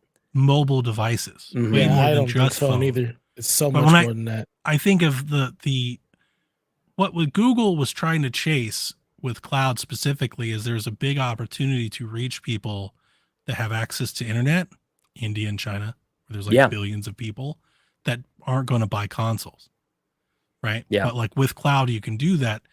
Call of Duty is a penetrative force to do that with. Mm-hmm. It's like a damn spear to throw at that problem. You know, like Hellblade ain't getting anybody to pick up a challenge. Like, can you not play Fortnite on Apple still?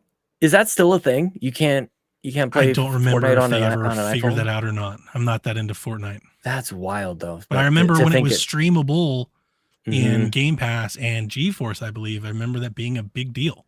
Yeah. Because people had a workaround.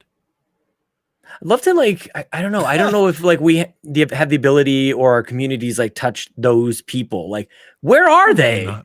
You know, but like there's somewhere. Apparently There's a there's lot billions of of people playing them. Yeah. Like, where are Candy Crush. and They're they're not everywhere. listening to podcasts, I guess. No, Definitely not. They're not in the gaming community. They're not in the They're gaming not on community. socials, They're not on on the Twitter. mobile community. Yeah. Yeah. Yeah. It's a totally different audience.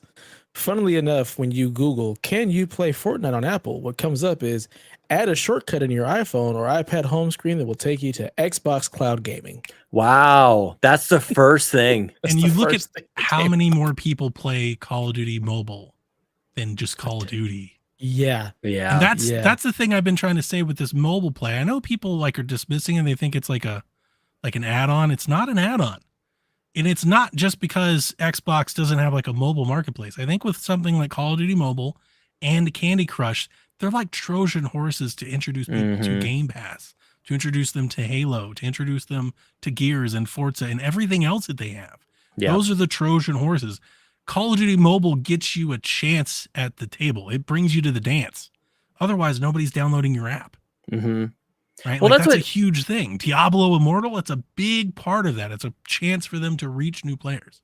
I mean, I don't want to call out my own co-host, but earlier Ryan was making a case for like Netflix making a big play for gaming with Oxenfree. I'm like, no, that's not the same It's thing. not Oxenfree. They have AAA games in development. They're hiring people from like Santa Monica and shit. So did Google. We'll see. I think maybe so did Amazon. Like Google hired Jade. Google did something different. But Google didn't. Google bought Splash Damage. That's not the same. I think Netflix is real. Have you opened the Netflix app? At all. This should be a Rude Days thing. Have you opened the Netflix app? Have you ever opened it? Yes, of course. There's a lot of games in there. Have I played any of them? Yeah, you have. You were real excited when Teenage Mutant Ninja Turtles came to Game Pass. On Game Pass, yeah. They I don't gave use it away Netflix. on Netflix. Good for them. Right.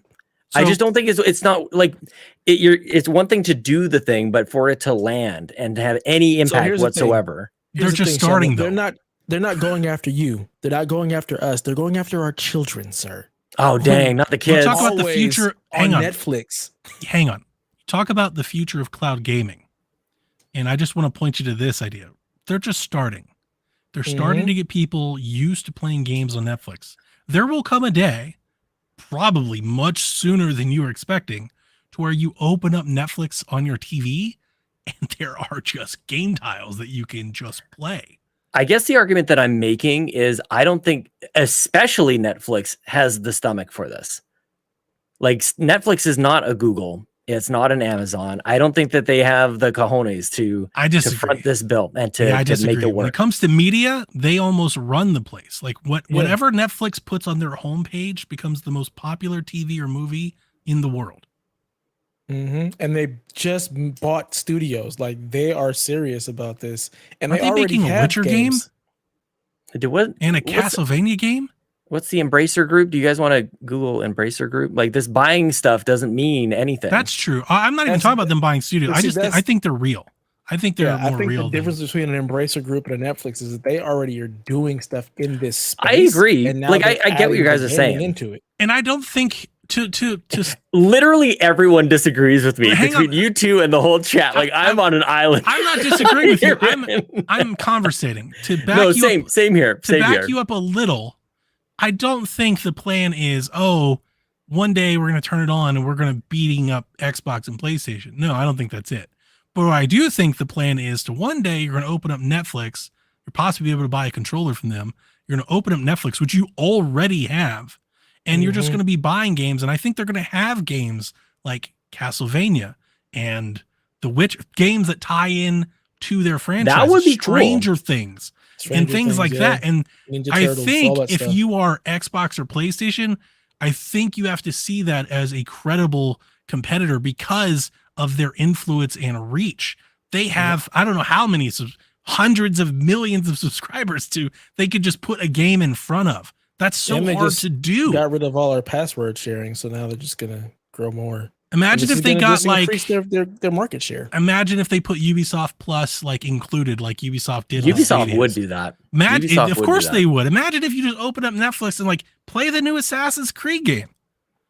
You're gonna tell me people wouldn't try that? I'm shocked. I have to say, no, I think I would. I just don't know that people think games with Netflix, and they're gonna have to do some. They don't yet. They have to do some serious investment into changing that behavior, but they 100%. Do have a better foot in the door to introduce that to people who just automatically go to their Netflix app. They're that's just what they're doing. Totally get it. Stadia. Totally get it. And to Xbox to that degree. I guess the other thing that I would kind of refresh on this conversation is the games that we're talking about that are coming to Netflix. They're big, but they're not Call of Duty or Fortnite big or Roblox or it's going to that's why this is a $69 billion deal for Xbox. Is that's one of very few, half a dozen or so properties that can pull that much weight. Like Final Fantasy was an exclusive for PS5, sells 3 million copies in the first few days. That's great. Or sorry, 3 million copies. Did I say that? 3 million copies in the first few days. That's great. But that's not it. It's crazy that 3 million is not the scale of some of these other games. 232.5 million Netflix subscribers. I know that we have Daniel, D Life. He's always in our chat. He's always talking about mobile stuff. He's like our mobile gaming expert.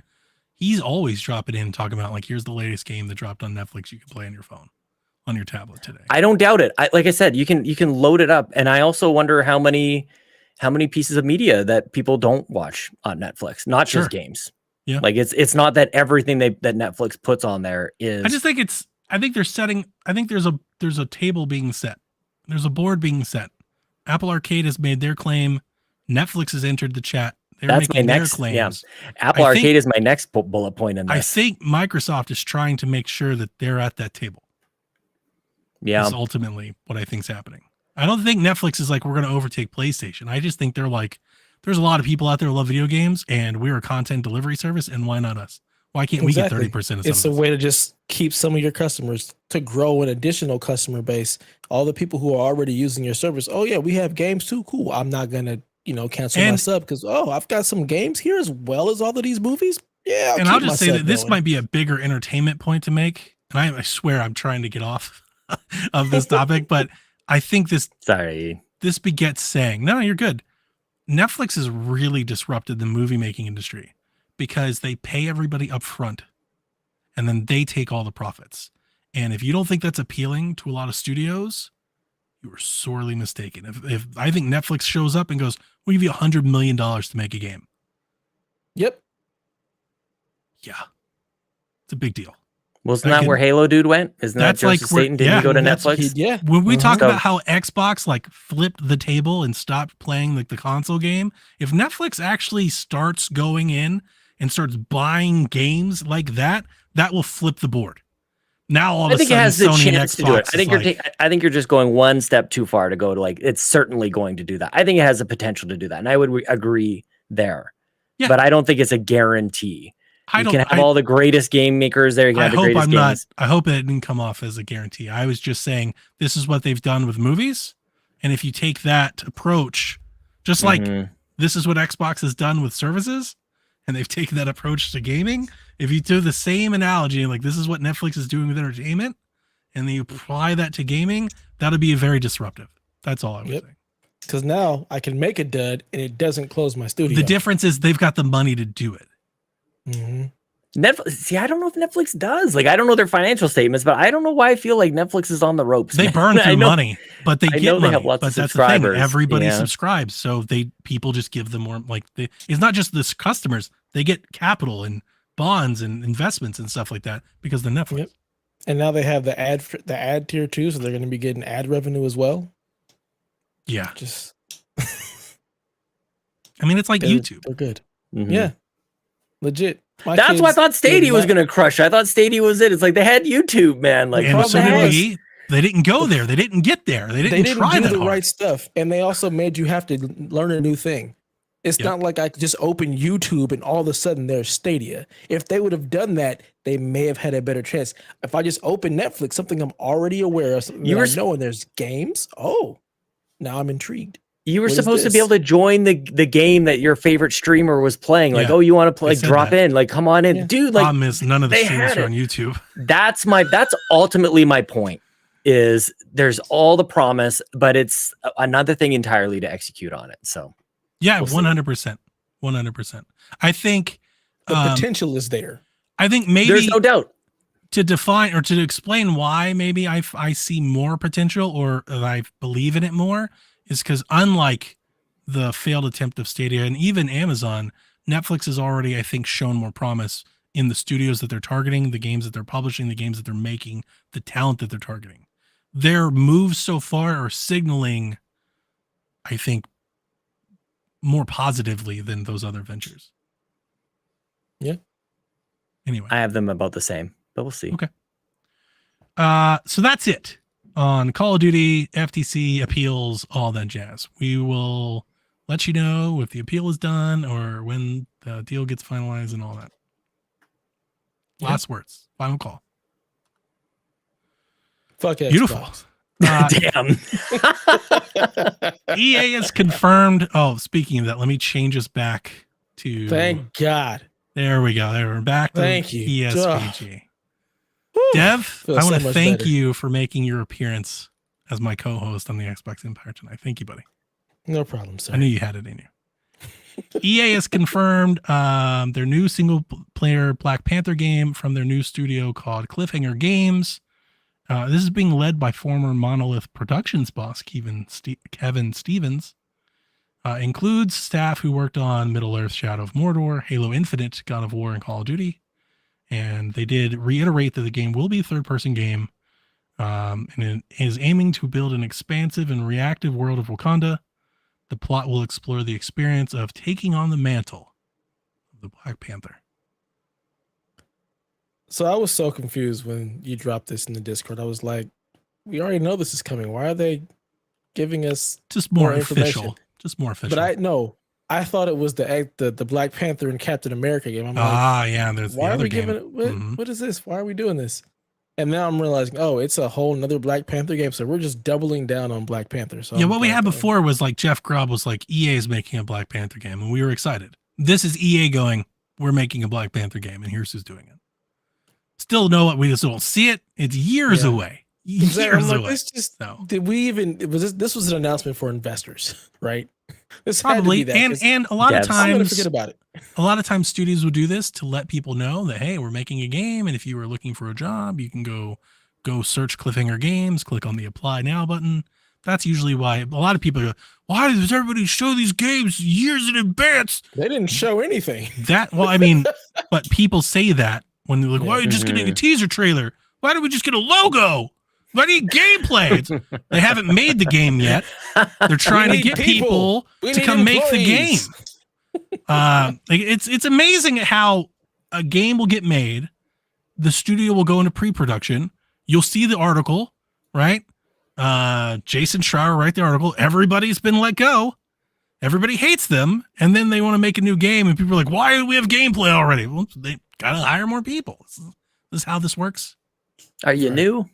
Yeah, it really. I mean, it really. It's the internet. It's the internet. They don't know any better. Yeah, that's why we're here. I guess. PlayStation non-essentials for this month have been released. We have our non-essential games for PlayStation Plus. World War Z, It Takes Two, SnowRunner, Sniper Elite 5, The Ascent Undertale, Dynasty Warriors 9, Delvin's favorite, SpongeBob SquarePants, Battle for Bikini Bottom, Rehydrated. And a personal one that I'm excited about, Samurai Warriors 5. Been waiting for that game to go on a nice discount for a while, and it still never has. So folks out there, enjoy that one because I've been waiting for that one for a while. Fast and Furious Spy Racers Rise of Shifter. Finally! What the fuck is that? As well as Twisted Metal 1 and 2. You want to spell out Shifter for the audio listeners there? No, What's with that? No. What is that? that? I don't know. Sleep Why speak. put a 1 in there? It makes no sense. Oh, man.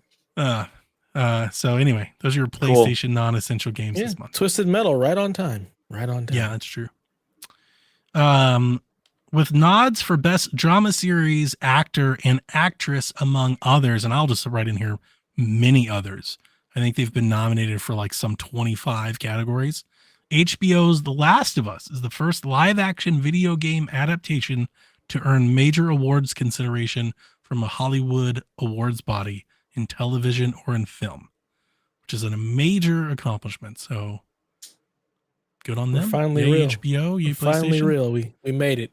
I was about to say, like, there's a there. part of me that's just like, can everybody shut up about Hollywood not taking games seriously now? Like, I hope everybody's happy finally. Seems like for a lot of people, this has been like the goal, the dream is like, I need to win an Emmy. Wasn't the number of people watching it enough? Like, I feel like the award, like, who cares about the awards?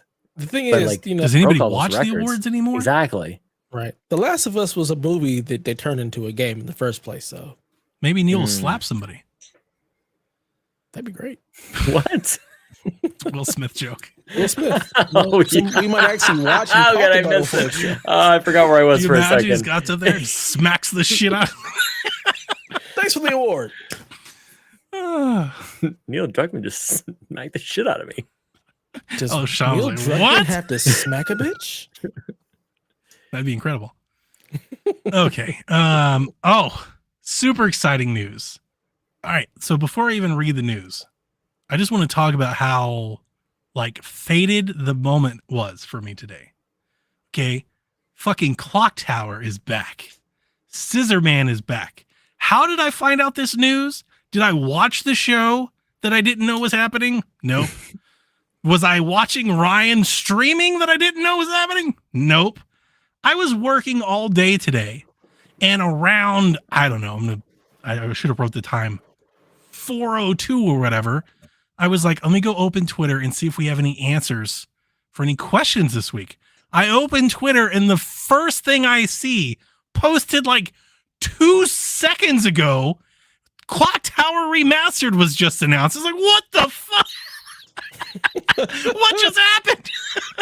Like, as soon as I opened the browser, like, it blew my mind. I could have opened it 2 minutes earlier, 2 minutes later, and never saw Missed it. I didn't even know Limited Run was having a showcase. It's pretty good. I start retweeting and losing my mind and Discord messaging, and Brian's like, "We're streaming." What? Who's streaming? Where? What's happening? So, Limited Run Games had a showcase today where they announced a bunch of games, and yes, Sunsoft will release a reprint of Clock Tower, originally released on the Super Famicom in 1995. This is not the PlayStation version. They get confused because Clock Tower 2 is what came out on PlayStation, but when it came out on PlayStation, they just called it Clock Tower. So a lot of people think that's Clock Tower. It's not. This is a Super Nintendo version. This game was never localized in English, was never released here. I have a copy of a fan localized version running on my Super Entertainment Nintendo Mini Classic console. Oh, nice. Whatever. Yeah. Mm-hmm. So, but this is coming to all current gen consoles. It's coming to Switch, PS4, PS5, Xbox One, Xbox Series, Steam, and it's coming this year. It'll have brand new animated cutscenes and a brand new intro and a brand new theme song and new soundtracks, new anime style cinematics, additional cutscenes, and all the stuff. I'm so excited. I've never heard of this game before. That's okay. Really? This is the first Scissorman, and I'm sure this is not true. This is not true. It is not the first survival horror game ever made. I do think for a lot of people, it's the first survival horror game they ever played. It's the first survival horror game I ever played. It's why I was so excited when I picked up Clock Tower 2 on PlayStation. My favorite horror game I've ever played. This is not my favorite horror game. This is just the first one in the series. Am I going to buy it and play it? And absolutely. I need a limited run game stupid edition so bad. They can get me for so much money right now. You have no idea. I need soundtracks and albums and vinyls and plushies and posters and everything else you could do. Steelbooks. I'm so excited. I'm more excited about this though. This is made possible by Limited Run Games Carbon Engine, which is an engine designed by Modern Vintage Gamer, MVG, right? Most people know him and his podcasts and his YouTube. And he has made an engine that basically lets other developers put their old games, like their old ROMs in, and then like quickly enhance them. This is what they did for River City Girls 0. I was interested in what this engine was because they kept talking about it today. Coming Carbon Engine, coming because of Carbon Engine, coming because of Carbon. And I was like, what the fuck is Carbon Engine? So I look it up. And what is on the homepage for the Carbon Engine right now? At the very bottom, it lists all the systems that it supports, right? Genesis and Super Nintendo and Atari and all the things I don't play. At the very bottom, it says, coming soon, PlayStation support. Which I really, really hope means we're going to get a Clock Tower 2 re-release. Like, I need it to happen. I need it to happen so much that I know the MVG is on a podcast, and I sent him $5 for any hope that it's going to happen. I was like, hey, any chance at all you want to give me a nod at all that it's potential we'll see more Clock Tower in the future? Just kind of wink, like just clap your hands, do something, because I'll lose my mind. This is becoming like the last 2 years is slowly becoming like the year of dreams for me. We have NCAA coming back. We have Metal Gear coming back. Lollipop is getting re-released. No More Heroes is like all of my favorite games. And I'm sure the most gamers and even most of our listeners give no fucks about any of these games. But for me, I'm through the roof. These are like, I never thought we'd ever hear from Clock Tower again. I have spent so many hours on the Clock Tower Reddit and the Sunsoft website. Have you really? I watched the Sunsoft. They've had 2 directs that we've covered on the show in the last year. They're announcing all these arcade games and NES games that they're re-releasing, and they never mention Clock Tower. Like, I've watched all these presentations in the hopes that they say Clock Tower again. Last time they even said, we're remastering a super fan project that will let you know more. And I watched the whole presentation, and it was like some game I've never heard of. So we talked about it, Dev, last time we were talking about like maybe they'll release Sunsoft Batman, right? I've been watching all this stuff, craving just please say Clock Tower, and today was that day. And I'm so sorry for hogging the mic for so long and just losing my mind. This is the best thing that's been announced all year for me. I mean, you would have had to hog the mic because I don't think me or Sean would have had anything to say about this at all. I just watched the trailer as you were mentioning it. It looks dope. Like I get it. Like Scissorman is incredible. One of the best villains ever. The shit is scary, Sean. Like at the day, it scared the hell out of you. You get the music, and you get the shears, and like But Clock Tower 2 is much better. Like it's just a better game. No, can't wait to check it out. So Lincoln's here. Hang on. If MVG answers my question, hopefully my $5 pays off, and I get any amount of inclination that it's possible, which I'm sure he won't give us. But if he does, I'll record it and play it on the podcast. Nice. I definitely remember the games. I never played either of them, but I definitely remember the box art. But not up my alley at all. I don't feel like it's as novel now as it was then, because a lot of other games have kind of done it since then. I think Clock Tower has been very inspirational in the horror genre, But Clock Tower 1 and 2, I think, really stood out because they were horror games that like you couldn't fight. You don't have a gun, you don't fight zombies, you don't shoot the bad guy. Like you have to hide, and you have to be like thoughtful on where you're hiding. And it was really good, especially Clock Tower 2. My memory of what I played Clock Tower 1 is not as strong. But Clock Tower 2, like you can hide under the bed, and then sometimes Scissorman will see you and just stab you through the bed. You can hide in closets, you can hide in bathroom stalls. Like it was just very like, you know, good. And then the story and the dialogue, I think, is really what set it apart. I still remember vividly scenes from Clock Tower 2, like that creepy old house they put you in with that dog that keeps you from leaving. It's the best. I love it. I love it so much. I have Clock Tower. It's like the first ROM I put on my Ally. What a name for a game. I was just playing it the other day. I would love for new ones to come. And so much of my excitement is literally just hearing them say Clock Tower. Gives me so much misplaced hope. So much hopium that like maybe they're gonna make a new one. Like I want them to do what Silent Hill is getting, what Resident Evil is getting. Do that with Clock Tower. Like we need more.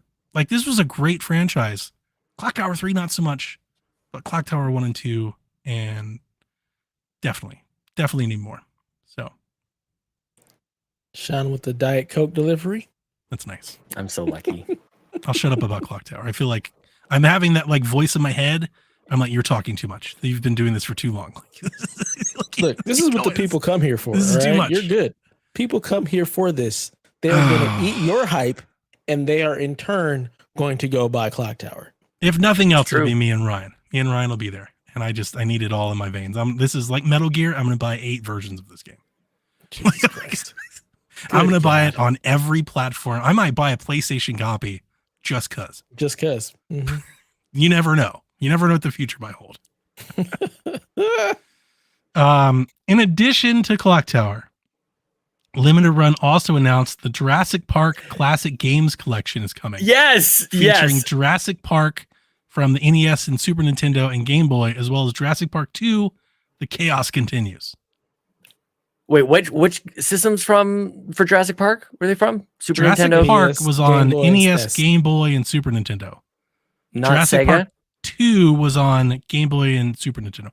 If it was, when I wrote these down, this is what I pulled from, I think, The reason Where did I get I these always from? feel like there was better release? versions of a lot of games, and Jurassic Park was like so prominently featured on Sega commercials, like the T-Rex one, Sega, all that stuff. It doesn't include the Sega Japanese games, says Ryan Turford. Ryan would know better than me, like what the difference is. He would know better than me. Like he is my go-to authority on these things. I never played these games. Meaning They were so huge, man. Really? I can imagine the movie was massive. On TV, like these, like again, like back in the day, you didn't have game commercials. Sega had Jurassic maybe Park we game didn't have commercials. them in Canada. We definitely had game commercials here. Jurassic Park was not one that we saw often. This was Tell not me, a guys, game this is anybody was talking about Is on it a good any game? playground Are these I good? was ever associated with. I think it's a good game. Yeah, man. These are good I'm excited games? about this, but I love that we started with Clock Tower and then went to Jurassic Park, but like that's this show. What I can Like- say is Jurassic Park was always available at Blockbuster. That was never a game that you couldn't rent. It was always there. They had lots of copies because it was so huge. No, it was always there. Yeah, right. Yeah, this I bring in often was the chat, case. yeah. I don't This have is what- anything to say here. That's the only reason I didn't start with it is I never played it, so I don't have much to say. Jurassic Park is a big game. But is it? No. So Am was I good? wrong? I'm asking you. If you're telling me it is, Yeah, I it's believe good. you. I don't know. I can't call it. I I'm don't not know hating anybody who's it. ever I played feel like you're taking it I'm as not like hating not. it. Like I'm not No, excited. I'm I like just don't I'm know. checking myself. I'm Oh. like, am I like way off? Like This maybe I'm could be your completely. Clock Tower, Sean. Yeah, I just this don't could know. very I never well be played your them. Clock Tower. I never played it either. I I always saw imagine them, they've but got like the music and stuff. I mean, I thought it looked cool. The first one, hang on, let me reiterate that. The first one, what they showed, I was like, yeah, I'm not playing that. It's like the same way I look at like Metal Gear. I'm like, yeah, I'm not playing that. The I don't know if that second holds one up. though, I was like, I might play that though. That looks kind of cool. Yeah, man. I John don't says know. he loves these old licensed games. Hell yeah. And Nice. that's what gives me hope for Batman Sunsoft is like if they can That bring would back Jurassic be- Park. Dude, Sunsoft Batman was the shit. I remember Mhm. that game too. That game was awesome. Don't give me that look. I love that game. Yeah, no, it was another one of those rentals. I was like, nah, I'm good.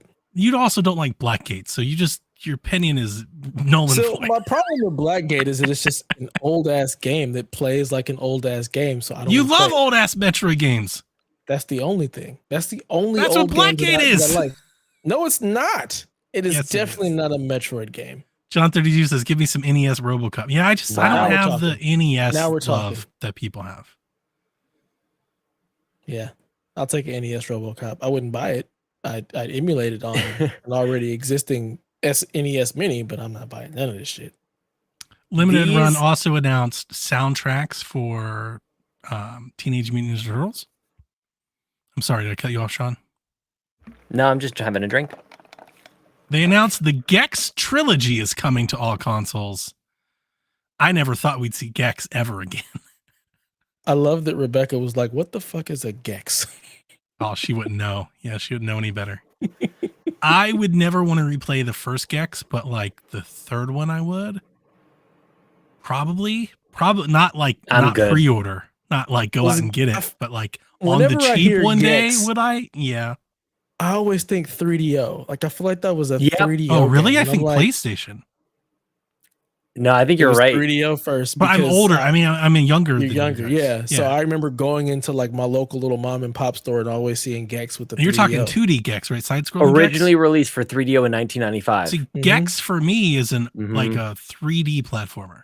Yeah, When I nah. think Gex, I think like So for me, Gex is opening up an EGM or a Game Pro and seeing the ad for Gex and the 3DO. well, that's true. That is where I come from because I'm old.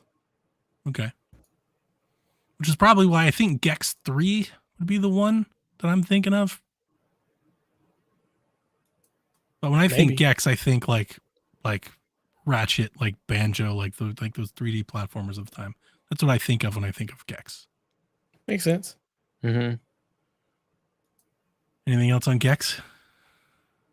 Can I'm Gex watching the fuck gameplay out. right now. I might have underestimated this, dude. On 3D, it looks not bad actually. 3DO was a great system. I mean, it was if you can afford it. $14,000. They announced that Gargoyles Remastered is still coming and it's getting a physical release. Into Gargoyles? You want to relive those? I love the memories? cartoon. I'm not Yeah. playing the game. Same. Roller Coaster Tycoon 3 Collector's Edition is coming to Switch. Ooh, Switch. Gotta get that. A physical release for the Castlevania Advance Collection is coming this fall. That's cool. That is I cool. still have my Gotta get originals. Nice. Is it Tomba or Tomba? Tomba. Tomba. Jace will be Tomba. very This excited. is a Genesis He's game? very excited. This is a Jace game. Mhm. I've Jace. never played this. Jace I've never played always this game. talks about fucking Tomba. Like, Yeah. Is it awesome? I think I managed I to never be the one played to tell him about it. I saw Wario 64. I was like you, Donnie. Like I signed on to Twitter. The first thing I saw from all of this was Tomba. I'm like, surely Jace knows about this already. So I like, kind of like carefully tagged him. Like, you must know about this. And I think I just blew his mind because Tomba was it was PS1. a PS1 game, yeah. okay. Yeah. He says people love it. Platformer. Cool. People look lost into it. their minds about that today. Really? Nice. A new game is coming out from Limited Run Games called Double Shake. I thought the game looked pretty cool. It's like a platform, like action platformer. And then they announced Shantae Advance Risky Revolution is coming to the Game Boy Advance next year. I love when they do this kind of stuff, when they release games on old ass consoles. And that's one of it. my favorite They things didn't ever. announce it to anything else. That's great. I love it. I I'm love that sure kind of nonsense. that it will. I'm sure that they'll find a way to release it. I was talking to Ryan in the Carpool Gaming Discord earlier. I smell maybe a Shantae collection coming. What? What are we thinking? Shantae. I always think Oh, nice. Shantae. I didn't even is catch it. me. Damn it. Didn't even catch Shantae. it. Damn it. Yeah. Damn it. Come on, Donnie, you're better than this. Weren't you guys talking last week about this, like releasing games on old systems? And like, why would you ever do that? Delvin was. Yeah. Delvin was. We were yeah. talking about if they would release older consoles, and I was just thinking like minis. Delvin the whole time was like, they're going to release cartridges too. It never dawned on me to even think about that. I was like, Yeah. oh yeah, I They guess still they could do it. that. Every now and Every- again, an mhm. NES game comes out. I Every love now Even and if they were going to do Me that, too. like if they were going to release a Dreamcast, wouldn't you just make it like a digital store, like instead of trying to do brick and mortar? I just feel like the path to actually selling ROMs at like a respectable level is very specific to like a few brands. You can get away with that with like Super Mario World and stuff. You can't get away with that with Gex and Tomba, and like people aren't going to buy those. Apparently they are. I think you're assuming right now. I think you're assuming functionality. I would buy it and not use it. Well, like I would just have it for like a shelf. That's just what we all do. That's just cool. Gaming. Well, that exactly. So I think that that opens it up for kind of wide open. Collections of horror games I've never even heard of today. Did you see that on Fanatical? I did. The Dread thing. You could buy 50 horror games for $4. I was like, sure.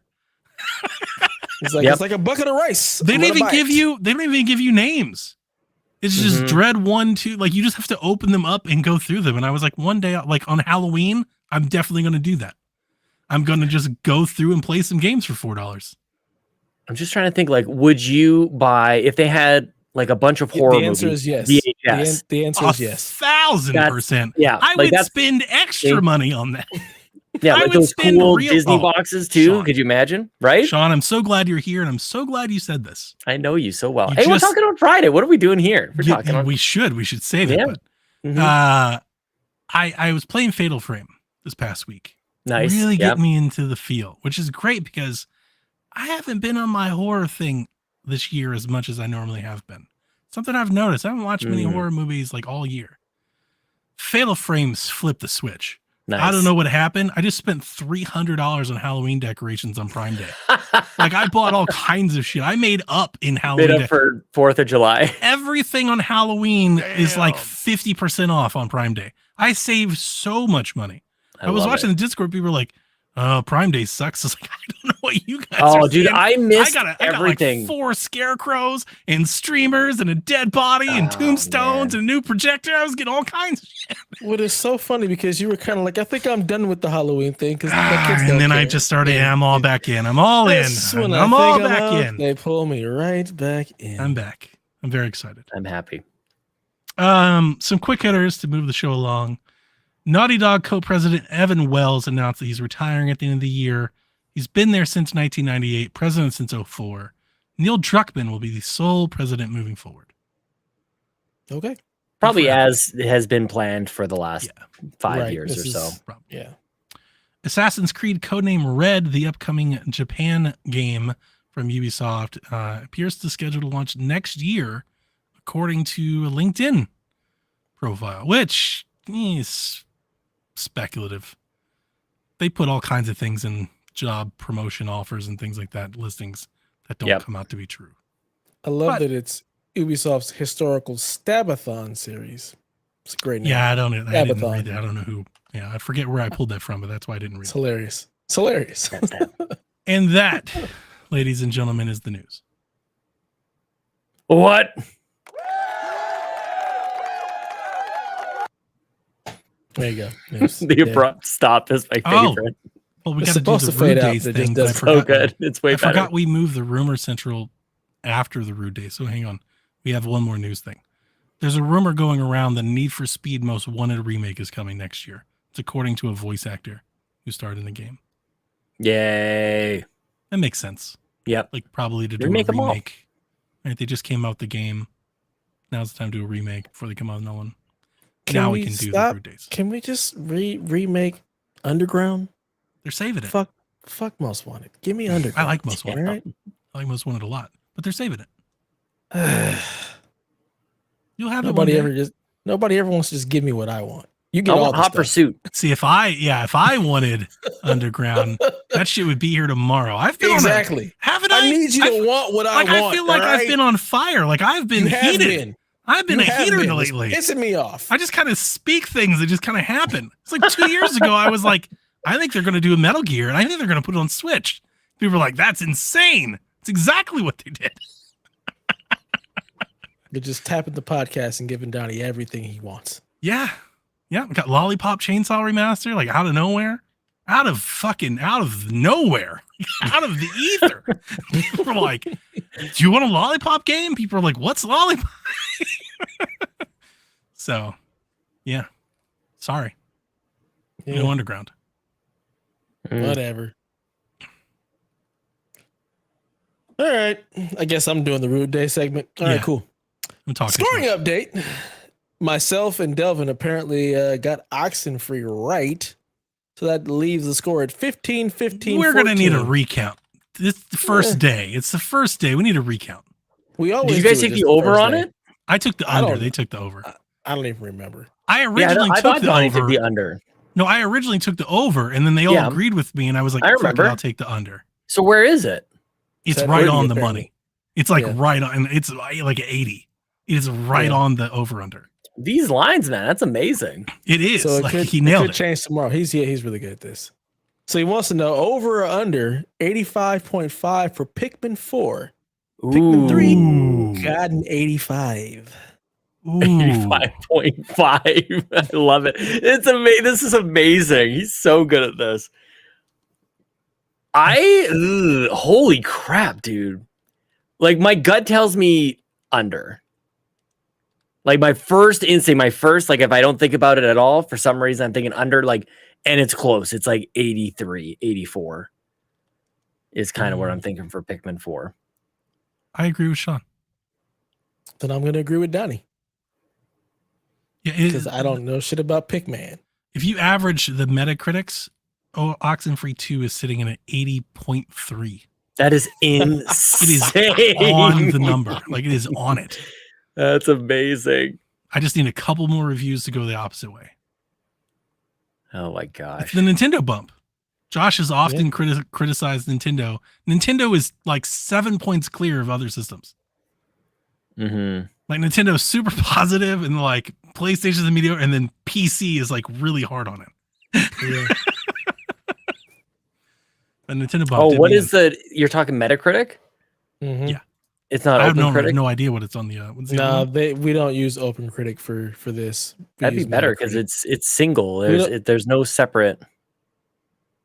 I always. It oh, combines all the shit. thing. All the If we systems. did use OpenCritic, I'd have the 78. point. It's a Yeah, and I would have agreed with 78. you. Oh, now you want to know what OpenCritic is. I didn't say Every we time wanted bring it to. I up- didn't say every we time wanted I bring to. it up, you're like, oh, what the hell is OpenCritic? I We don't didn't care say about we your were going to fantasy use game. it. I was just pointing out factual Yeah. information. Now you want to acknowledge it. I don't want to change. I think you just give me a couple of days. It'll work itself out. It'll even out. Here's the problem. We never go back. Like, it's just what it is in the day. I don't think we've ever gone back if anything has changed. Recount, baby. Nah. Just like we need to Nah. re-review games. Nah. Recount. Nah, Stop the count. right here. It's This a is where day. at. No, Dev it's the wants you to stop today's the the day count. it came out. Nope. Once the No, day is see, out, once the that's score is up, where we need a and the Rude Days show is up, ruling. Yeah, we No, need a the Rude show's Days up, ruling. appeal. The FTC appeals Dev's claim on the grounds. Okay, it's egregious. we It's take outrageous. The score No. on the day that we do the cast, whatever No. the score is. No, that that's was never where it agreed to. ends. Every Why are time you we do arguing this, for Never this? agreed to. every time we do this, usually the reviews have been out for a few days, if not a week. Today, the Maybe. game just came out. Yeah, well, that's how So. the cookie crumbles. I think I Alright. should at least get So till so the chips lie.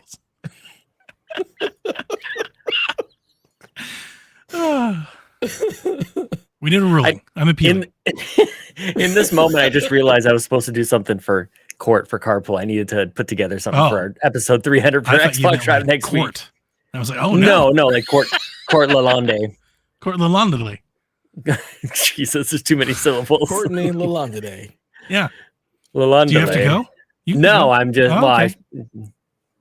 just hit me. I was like, I got time, and I'm like, before I jumped on, I'm like, I have something to do. Can't remember what it is. All right, let's jump onto the podcast. Let's do this. Court's It's 'cause like, you belong what here." the fuck, man? You belong here. Look, when you're ready to retire, the seat is warm. It's ready for you. All right? Mhm. You're ready to Xbox come on Empires. over. I mean, it was basically here. It was basically Mhm. here. It's true. It's true. Just you've always got an open mic for you, bro. Thanks, guys. Yeah. So courtesy of TPR, our other over under is 4.5 months from the day we're reading this to the 4.5. past Call of Duty campaigns to hit Game Pass. So do we think we're going to be having them on Game Pass in about 4.5 months? or more? Absolutely not. Yeah, I'll take the over. Yeah, I also believe the over. I feel like Mhm. 4.5 months from today. I looked at No. the Bethesda one. From the day they tweeted they announced it, it was like 6 months before they had that. And here are like the first batch of Bethesda games that are showing up that happened Mhm. in March.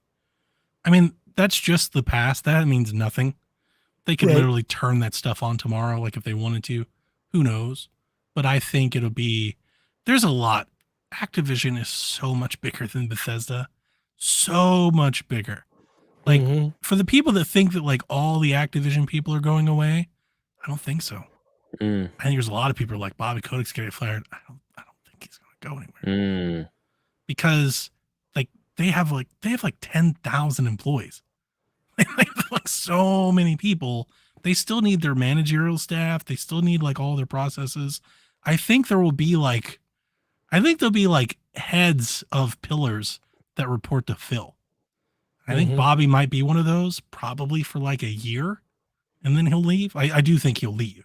I just don't think it's going to be like, we've bought Activision, Bobby, you're fired. I don't think it's going to happen. Right. Yeah. Bobby's No. just sitting in a room somewhere, just twiddling his thumbs this whole time, A doing lot of no work. times, and it could be, and I would like it if it did. I'm not trying to Yeah, just defend put him him by in the any means. basement. No, Put I him mean in the like what basement, he's been take his doing now to stapler. like run the business. It's not like Activision hasn't been operating Exactly. as a business. Usually when you have acquisitions, you have like an agreement in place for contracts to either be extended or to be put in place to make sure that when you acquire said company, everybody doesn't just quit and leave, Hmm. right? I would imagine that they'll have a very similar thing, and I think it'll take a long time for them to integrate Activision Yeah. into like the Xbox thing. That As doesn't mean big as anything for that Game company Pass. is, absolutely. I just don't think that's like a priority. Now it is like low hanging fruit. Again, they could just turn it on. The thing that helps them is a lot of these games are already on Xbox. You know, Mm-hmm. you can already buy Call of Duty Infinite Warfare and, you know, Modern Warfare Remastered and that stuff. They can literally just turn it on. I think they're like bigger things at play that they have to cross. Like, what do they do with BattleNet? Yeah. Do they change it? Mhm. Do they integrate Game Yeah. Pass into it? Do they integrate into Game Pass? Oh my gosh. There are like T's and I's that need to be done before they really start being like, here's all the stuff we're doing. Right. Look, man, just put World of Warcraft in the Game Pass PC, and then I might actually. I sub think to it. wouldn't WoW people be upset if they took it out of BattleNet? I think WoW people would be pissed off. Oh, They're no, like, no, you no, got to no, use no, Game no. Pass app. I don't mean put it into the app. Fuck that. I just meant put it in the Game Pass, and then I might actually subscribe to World of Warcraft again. I'm wondering if they'll run like dual. I'm wondering if they'll just put all the Xbox games in BattleNet and then put all the like Activision games in the Game Pass app, and they just like let you choose your own adventure. I Like, would use any prefer launcher you that. want. We don't give a shit. I would prefer that. I don't want to use the Game Pass launcher. I don't think the WoW instead. subscription is going to go away. I know. I I don't think that's going to be part of Game Pass. Again, they're not giving me what I want here. You, Sean? I don't know. Ryan is a better person for that question. That's my first thought when this was all going down like 60 years ago. I thought yes. It seems like it's been half a century. I thought yes, but I don't know. I like maybe I don't think you can turn don't. that faucet off. There's too much money. Too in many World of It's a people Warcraft lot. subscribe. Yeah, that's a good point. to just be like, now it's in And they Game probably Pass. don't want to subscribe to Game Pass. Even Mhm. if it's a better value, they probably don't want to. Yeah.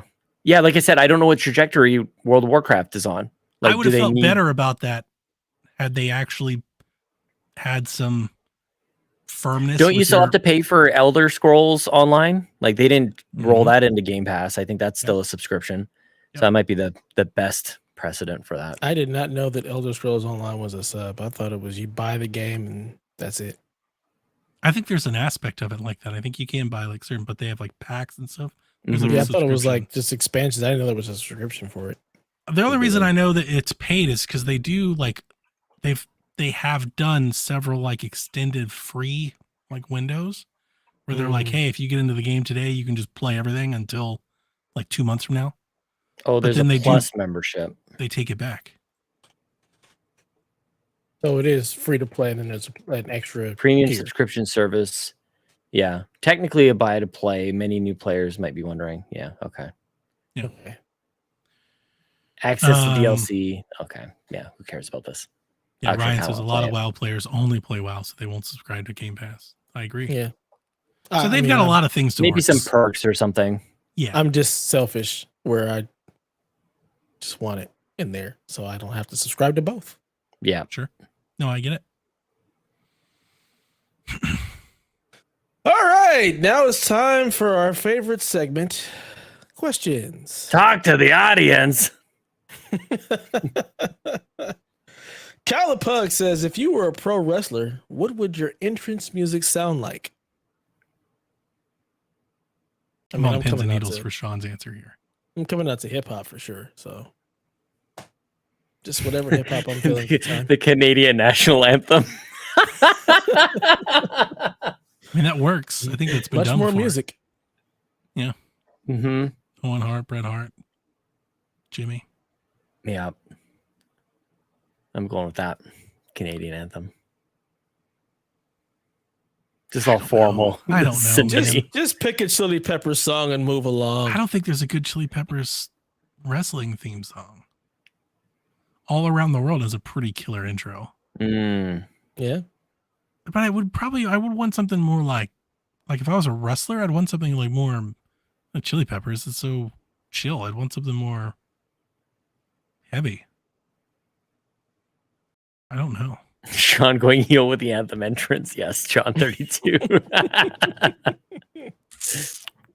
Probably like Iron Maiden or Metallica, Black Sabbath, something like that.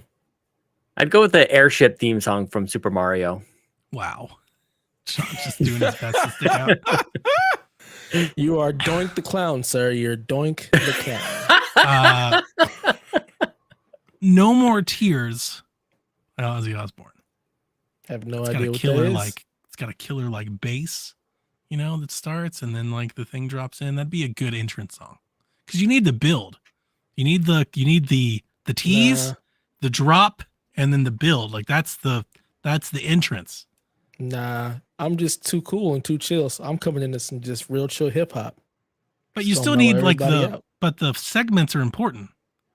Right? That's what makes a No. good entrance. You need the glass breaking or the gong. You need something to alert I'm not everyone that you are character. on the way. No, the only thing you need to alert is my intro music. And That's then you all need the drop that you actually appear to. And then No. you need to like kick off as you walk down. Nah. Just play some Snoop. I'm gonna walk out. You're We I'm good. thinking Rage then. You're just tranquilo. Rage would be Something excellent. Rage that'd or be excellent. Audio Slave. Yeah. Audios, I didn't even think that. That's pretty killer too. Godsmack. I been- stand alone. They actually think that's been used. I was about to say, I think there's been so many wrestlers that have used Godsmack in the past. Probably. Yeah. I have no Batista idea who used any of that Godsmack. is. I think Batista used that. Never heard of him. Yeah, you have. You've never heard of Godsmack? Godsmack? Oh, I thought he said I'd never heard of Batista. I mean, I know It's like, Batista you Drax. definitely have. It's Drax. Yes. Dude, I just hit random on my music and it hit up Cochise by Audio Slave. Oh, that's an excellent one. That's Excellent one. That's idea crazy. what That- that is. Oh, you should Where's definitely listen Delvin? to it. Where is fucking Delvin? I need Delvin. You should right listen now. to God it. Damn it. That's a I killer will song. not. Why? I'm good. You might love good. it. I'm good. That's ridiculous. That's absurd. It can be. That's fine. I don't know why you tried, Donnie. You're Hip-hop surprised to by my this core. response? The next week's bumper is going to be Audio Slave. That's fine. That's fine. I'll be like, I don't know who that is or what that is, and I've already forgotten it. That's okay. Play some Tupac. God damn it.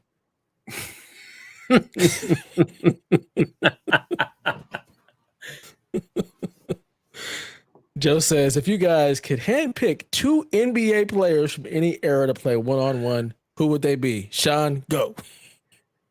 I don't know. Muggsy Bogues and John Stockton. They're the same era. Oh, did you say That's two different eras? Pick 2 different eras. Brandon looked. Miller and Michael Jordan. Does anybody get that? I Nobody get knows? it. The trash I don't talk. get it. Yes, I get it. Brandon Miller is a rookie that just got drafted, Sean. In his Mhm. entire draft process, he's talking about how Michael Jordan was overrated. Yep. Oh, wow. Yeah. Yeah, put him one-on-one. That's all. Oh, good one. I'm throwing the kid to the wolves. Let's see. Bird on LeBron.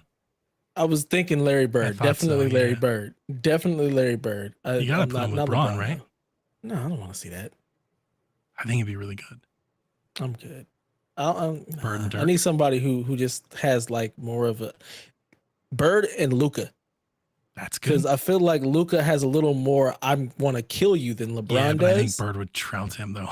He might. He I might. think he But would. I'm also okay to see that. I'm okay. good with that. It's good. That So works. Luca and Bird. That's who I'm picking. We got a big man battle. You said Hakeem and Dwight, right? You throw them at each other. No. Hakeem would kill Dwight. I don't want to see that. Of course, right. That's why boring. we're doing it. Oh, okay. Just mop the floor with Dwight's sorry ass. Talking about he's better than Joker. Prime Dwight is better than Joker. Get out of here, Dwight. Stop smoking that crack. Dr. It's J. nonsense. Dr. J and who? LeBron. I feel like LeBron takes that. Kareem and Dwight. That'd be interesting. I still think Kareem mops the floor with him. So skill versus like raw power. Mm-hmm. Interesting. But it's not. Yeah. Kareem and Wemby might be interesting. Maybe. Give it a couple years. Yeah. I think Wemby is too athletic for. I think he'd just run past him. Kareem and Dirk, man. I'm telling you. Yeah, that could be good. The sky hook versus that fucking high knee fade. That high knee, man. Both the most unstoppable shots I've ever seen in the history of basketball. Absolutely. He basically kneed people in the chin. How is that legal? Mm-hmm. Look like streets of rage out there with fucking knee up in the air. Fucking tiger knee jump shot. It's nonsense. That's exactly. Can you imagine if he did some shit like that? Yeah. Give me Dwight and Wilt. Not Dwight and Wilt. Sorry, Shaq and Wilt. Just cause. Oh yeah, that would be. Just cause. That'd be pretty incredible. Yeah. Oh man. I don't think you saw this picture, Sean, but Haley said, what are our thoughts on this monstrosity from Thailand Burger King that is brought into the world? It's basically like just a cheese sandwich, just lots of cheese burger. It just has like 18,000 slices of cheese on it. In between two buns. Oh, I'm looking at it right now. No. Yeah, just gross. I think I would throw up trying to eat that. I think I would too. Like your mouth full of cheese, like just trying to get like, no, that doesn't work. That's disgusting. It does not sound like a good time at all. Like I'm down to eat like a piece of cheese on a bread, but like the volume of cheese. It's a grilled cheese sandwich, but that the is volume of cheese is too much. I also like the artistry that's kind of involved there. Like they didn't just stack the cheese, like they were rotating it. Yeah, every slice is rotated like at an angle. You know, I got the camera. We're gonna take good pictures. That's as good as that's gonna look. Like we're gonna try to nacho cheese on top.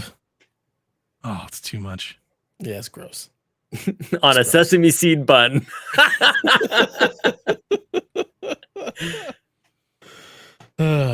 Rebecca wants to know, what's your favorite dog breed and board game? I don't have a favorite dog breed. I don't know enough of them to care. My favorite board game, however, is Monopoly. Oh God. I'm an asshole. Sorry, did I say that out loud? I say that out loud. Of all the board games, Monopoly. Sean disapproves. Like that's like Sean you will showing remember that cheeseburger all over again. I have preferences of dogs. It's interesting. I grew up always wanting an Aussie. Yep. I now have an Australian Shepherd. I don't think I'll ever have another one again. Yep. Like they are something else, man. They are on it, like on crack all day, all the time. So he's special. I love him dearly, but he's special. I'm fond of Rottweilers. I'm fond of Chows. But if I could have another dog like to pick, I know this goes without saying because I'm partial, but Archie was a Wheaton Terrier. Archie was just the fucking best dog I think I've ever had. And me and my wife were saying that the other day. We saw a picture of a dog on YouTube. It was like a YouTube video of somebody playing and they had a dog just like him. And we were like, man, he was the best. He's like, and Melissa, the reason this comes to mind now is Melissa told me, she was like, he perfectly matched your energy. You know, like Flea is not my energy, right? So it's not simpatico. Archie was. Right? Archie would just growl whenever he heard like people walk by like the mailbox. You know, not like bark and get like lose his mind. He'd just get upset. You know, he just upset people around. He'd sleep in all day. He'd sleep under the covers, just plowing the pillows with me. Was down for whatever, was always at my side. Like I loved him dearly. So if I could have another Wheaton Terrier, I'd love to have one. Nice. I like golden retrievers. I think they're pretty sweet. Oh, of course. Yeah. Great I love dog. border collies, especially crossed with something that isn't quite so intense. You know, like they're to the Aussie, like it's kind of a lot. So much, man. For sure. We think Charlie that we had, the dog we had, she was like a 30-pound little corgi crossed with border collie and maybe something else.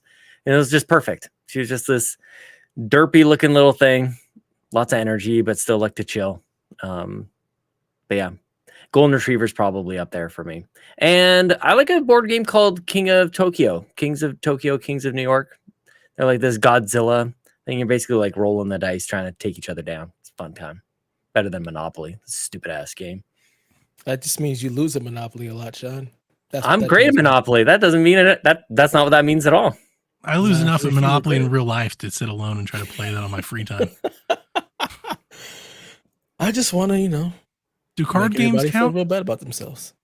I was gonna say Uno. Like shout out to Uno, man. I take Uno Like over Monopoly. is a Pokemon Uno is game, great. a board game, No. spades, poker. You guys ever No, play board Pandemic? games? Card games. Never even heard of it. Then I got nothing. My Pandemic years School? of being associated with the Carcassonne? board of video games crew, I've learned that I just don't like board games. I bought a lot of them. I've tried.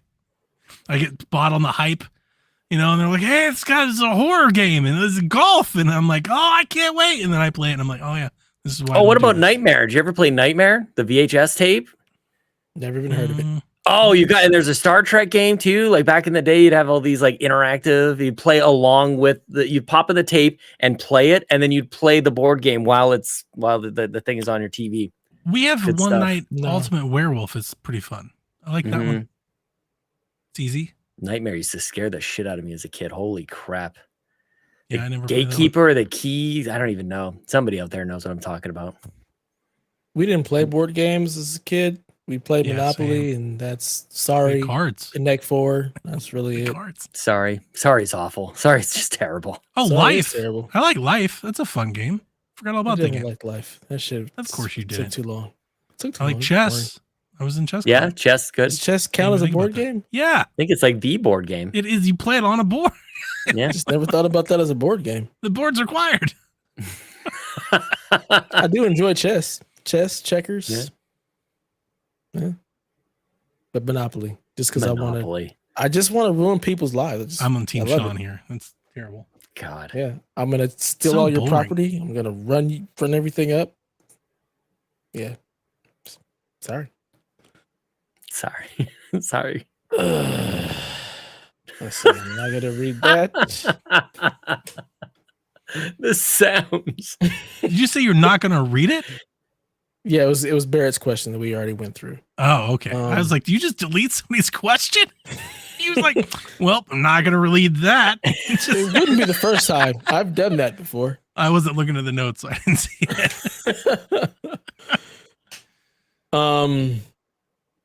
Yeah, so Stingray X got a late question and he says, what's your favorite summer game? I don't know if he means video game, if he means something you like to play during the summer. Like the Olympic Summer Games? Could be. He does not quantify what that. He just says, what's your Atlanta. favorite summer game?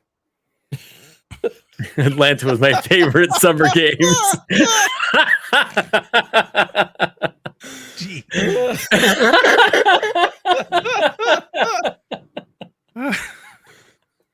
Don't you guys have a favorite Olympic Summer Games of all of them? Greece, You know? Athens.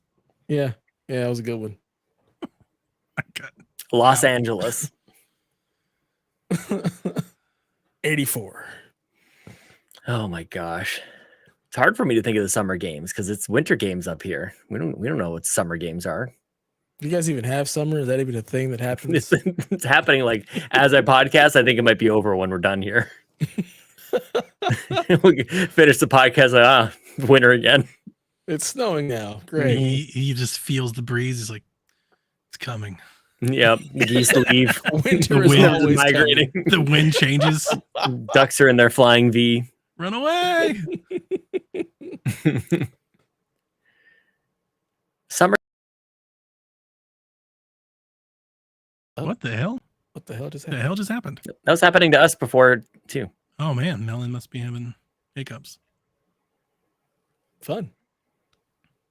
So yeah, summer games. We used to play Mario Kart and Star Fox on 64 all the time in the summer, just nonstop. Same time, same place, every day. I have no idea when the game came out, but I played Resident Evil 3 in the summer. Nice. So to me, that's a summer game. Mm. I remember it vividly. Oh man, summer is hard because it was always football season. So we were like ramping up, playing football. Getting ready for like practice. So we had passing. my bad. We Talking had about 7-on-7 like I all gotcha. summer leading into Hell Week before school. So I don't remember really playing a whole lot of video games over summer because I was always out in the streets playing basketball or playing football. Mm. So I don't have any game that I associate with summertime.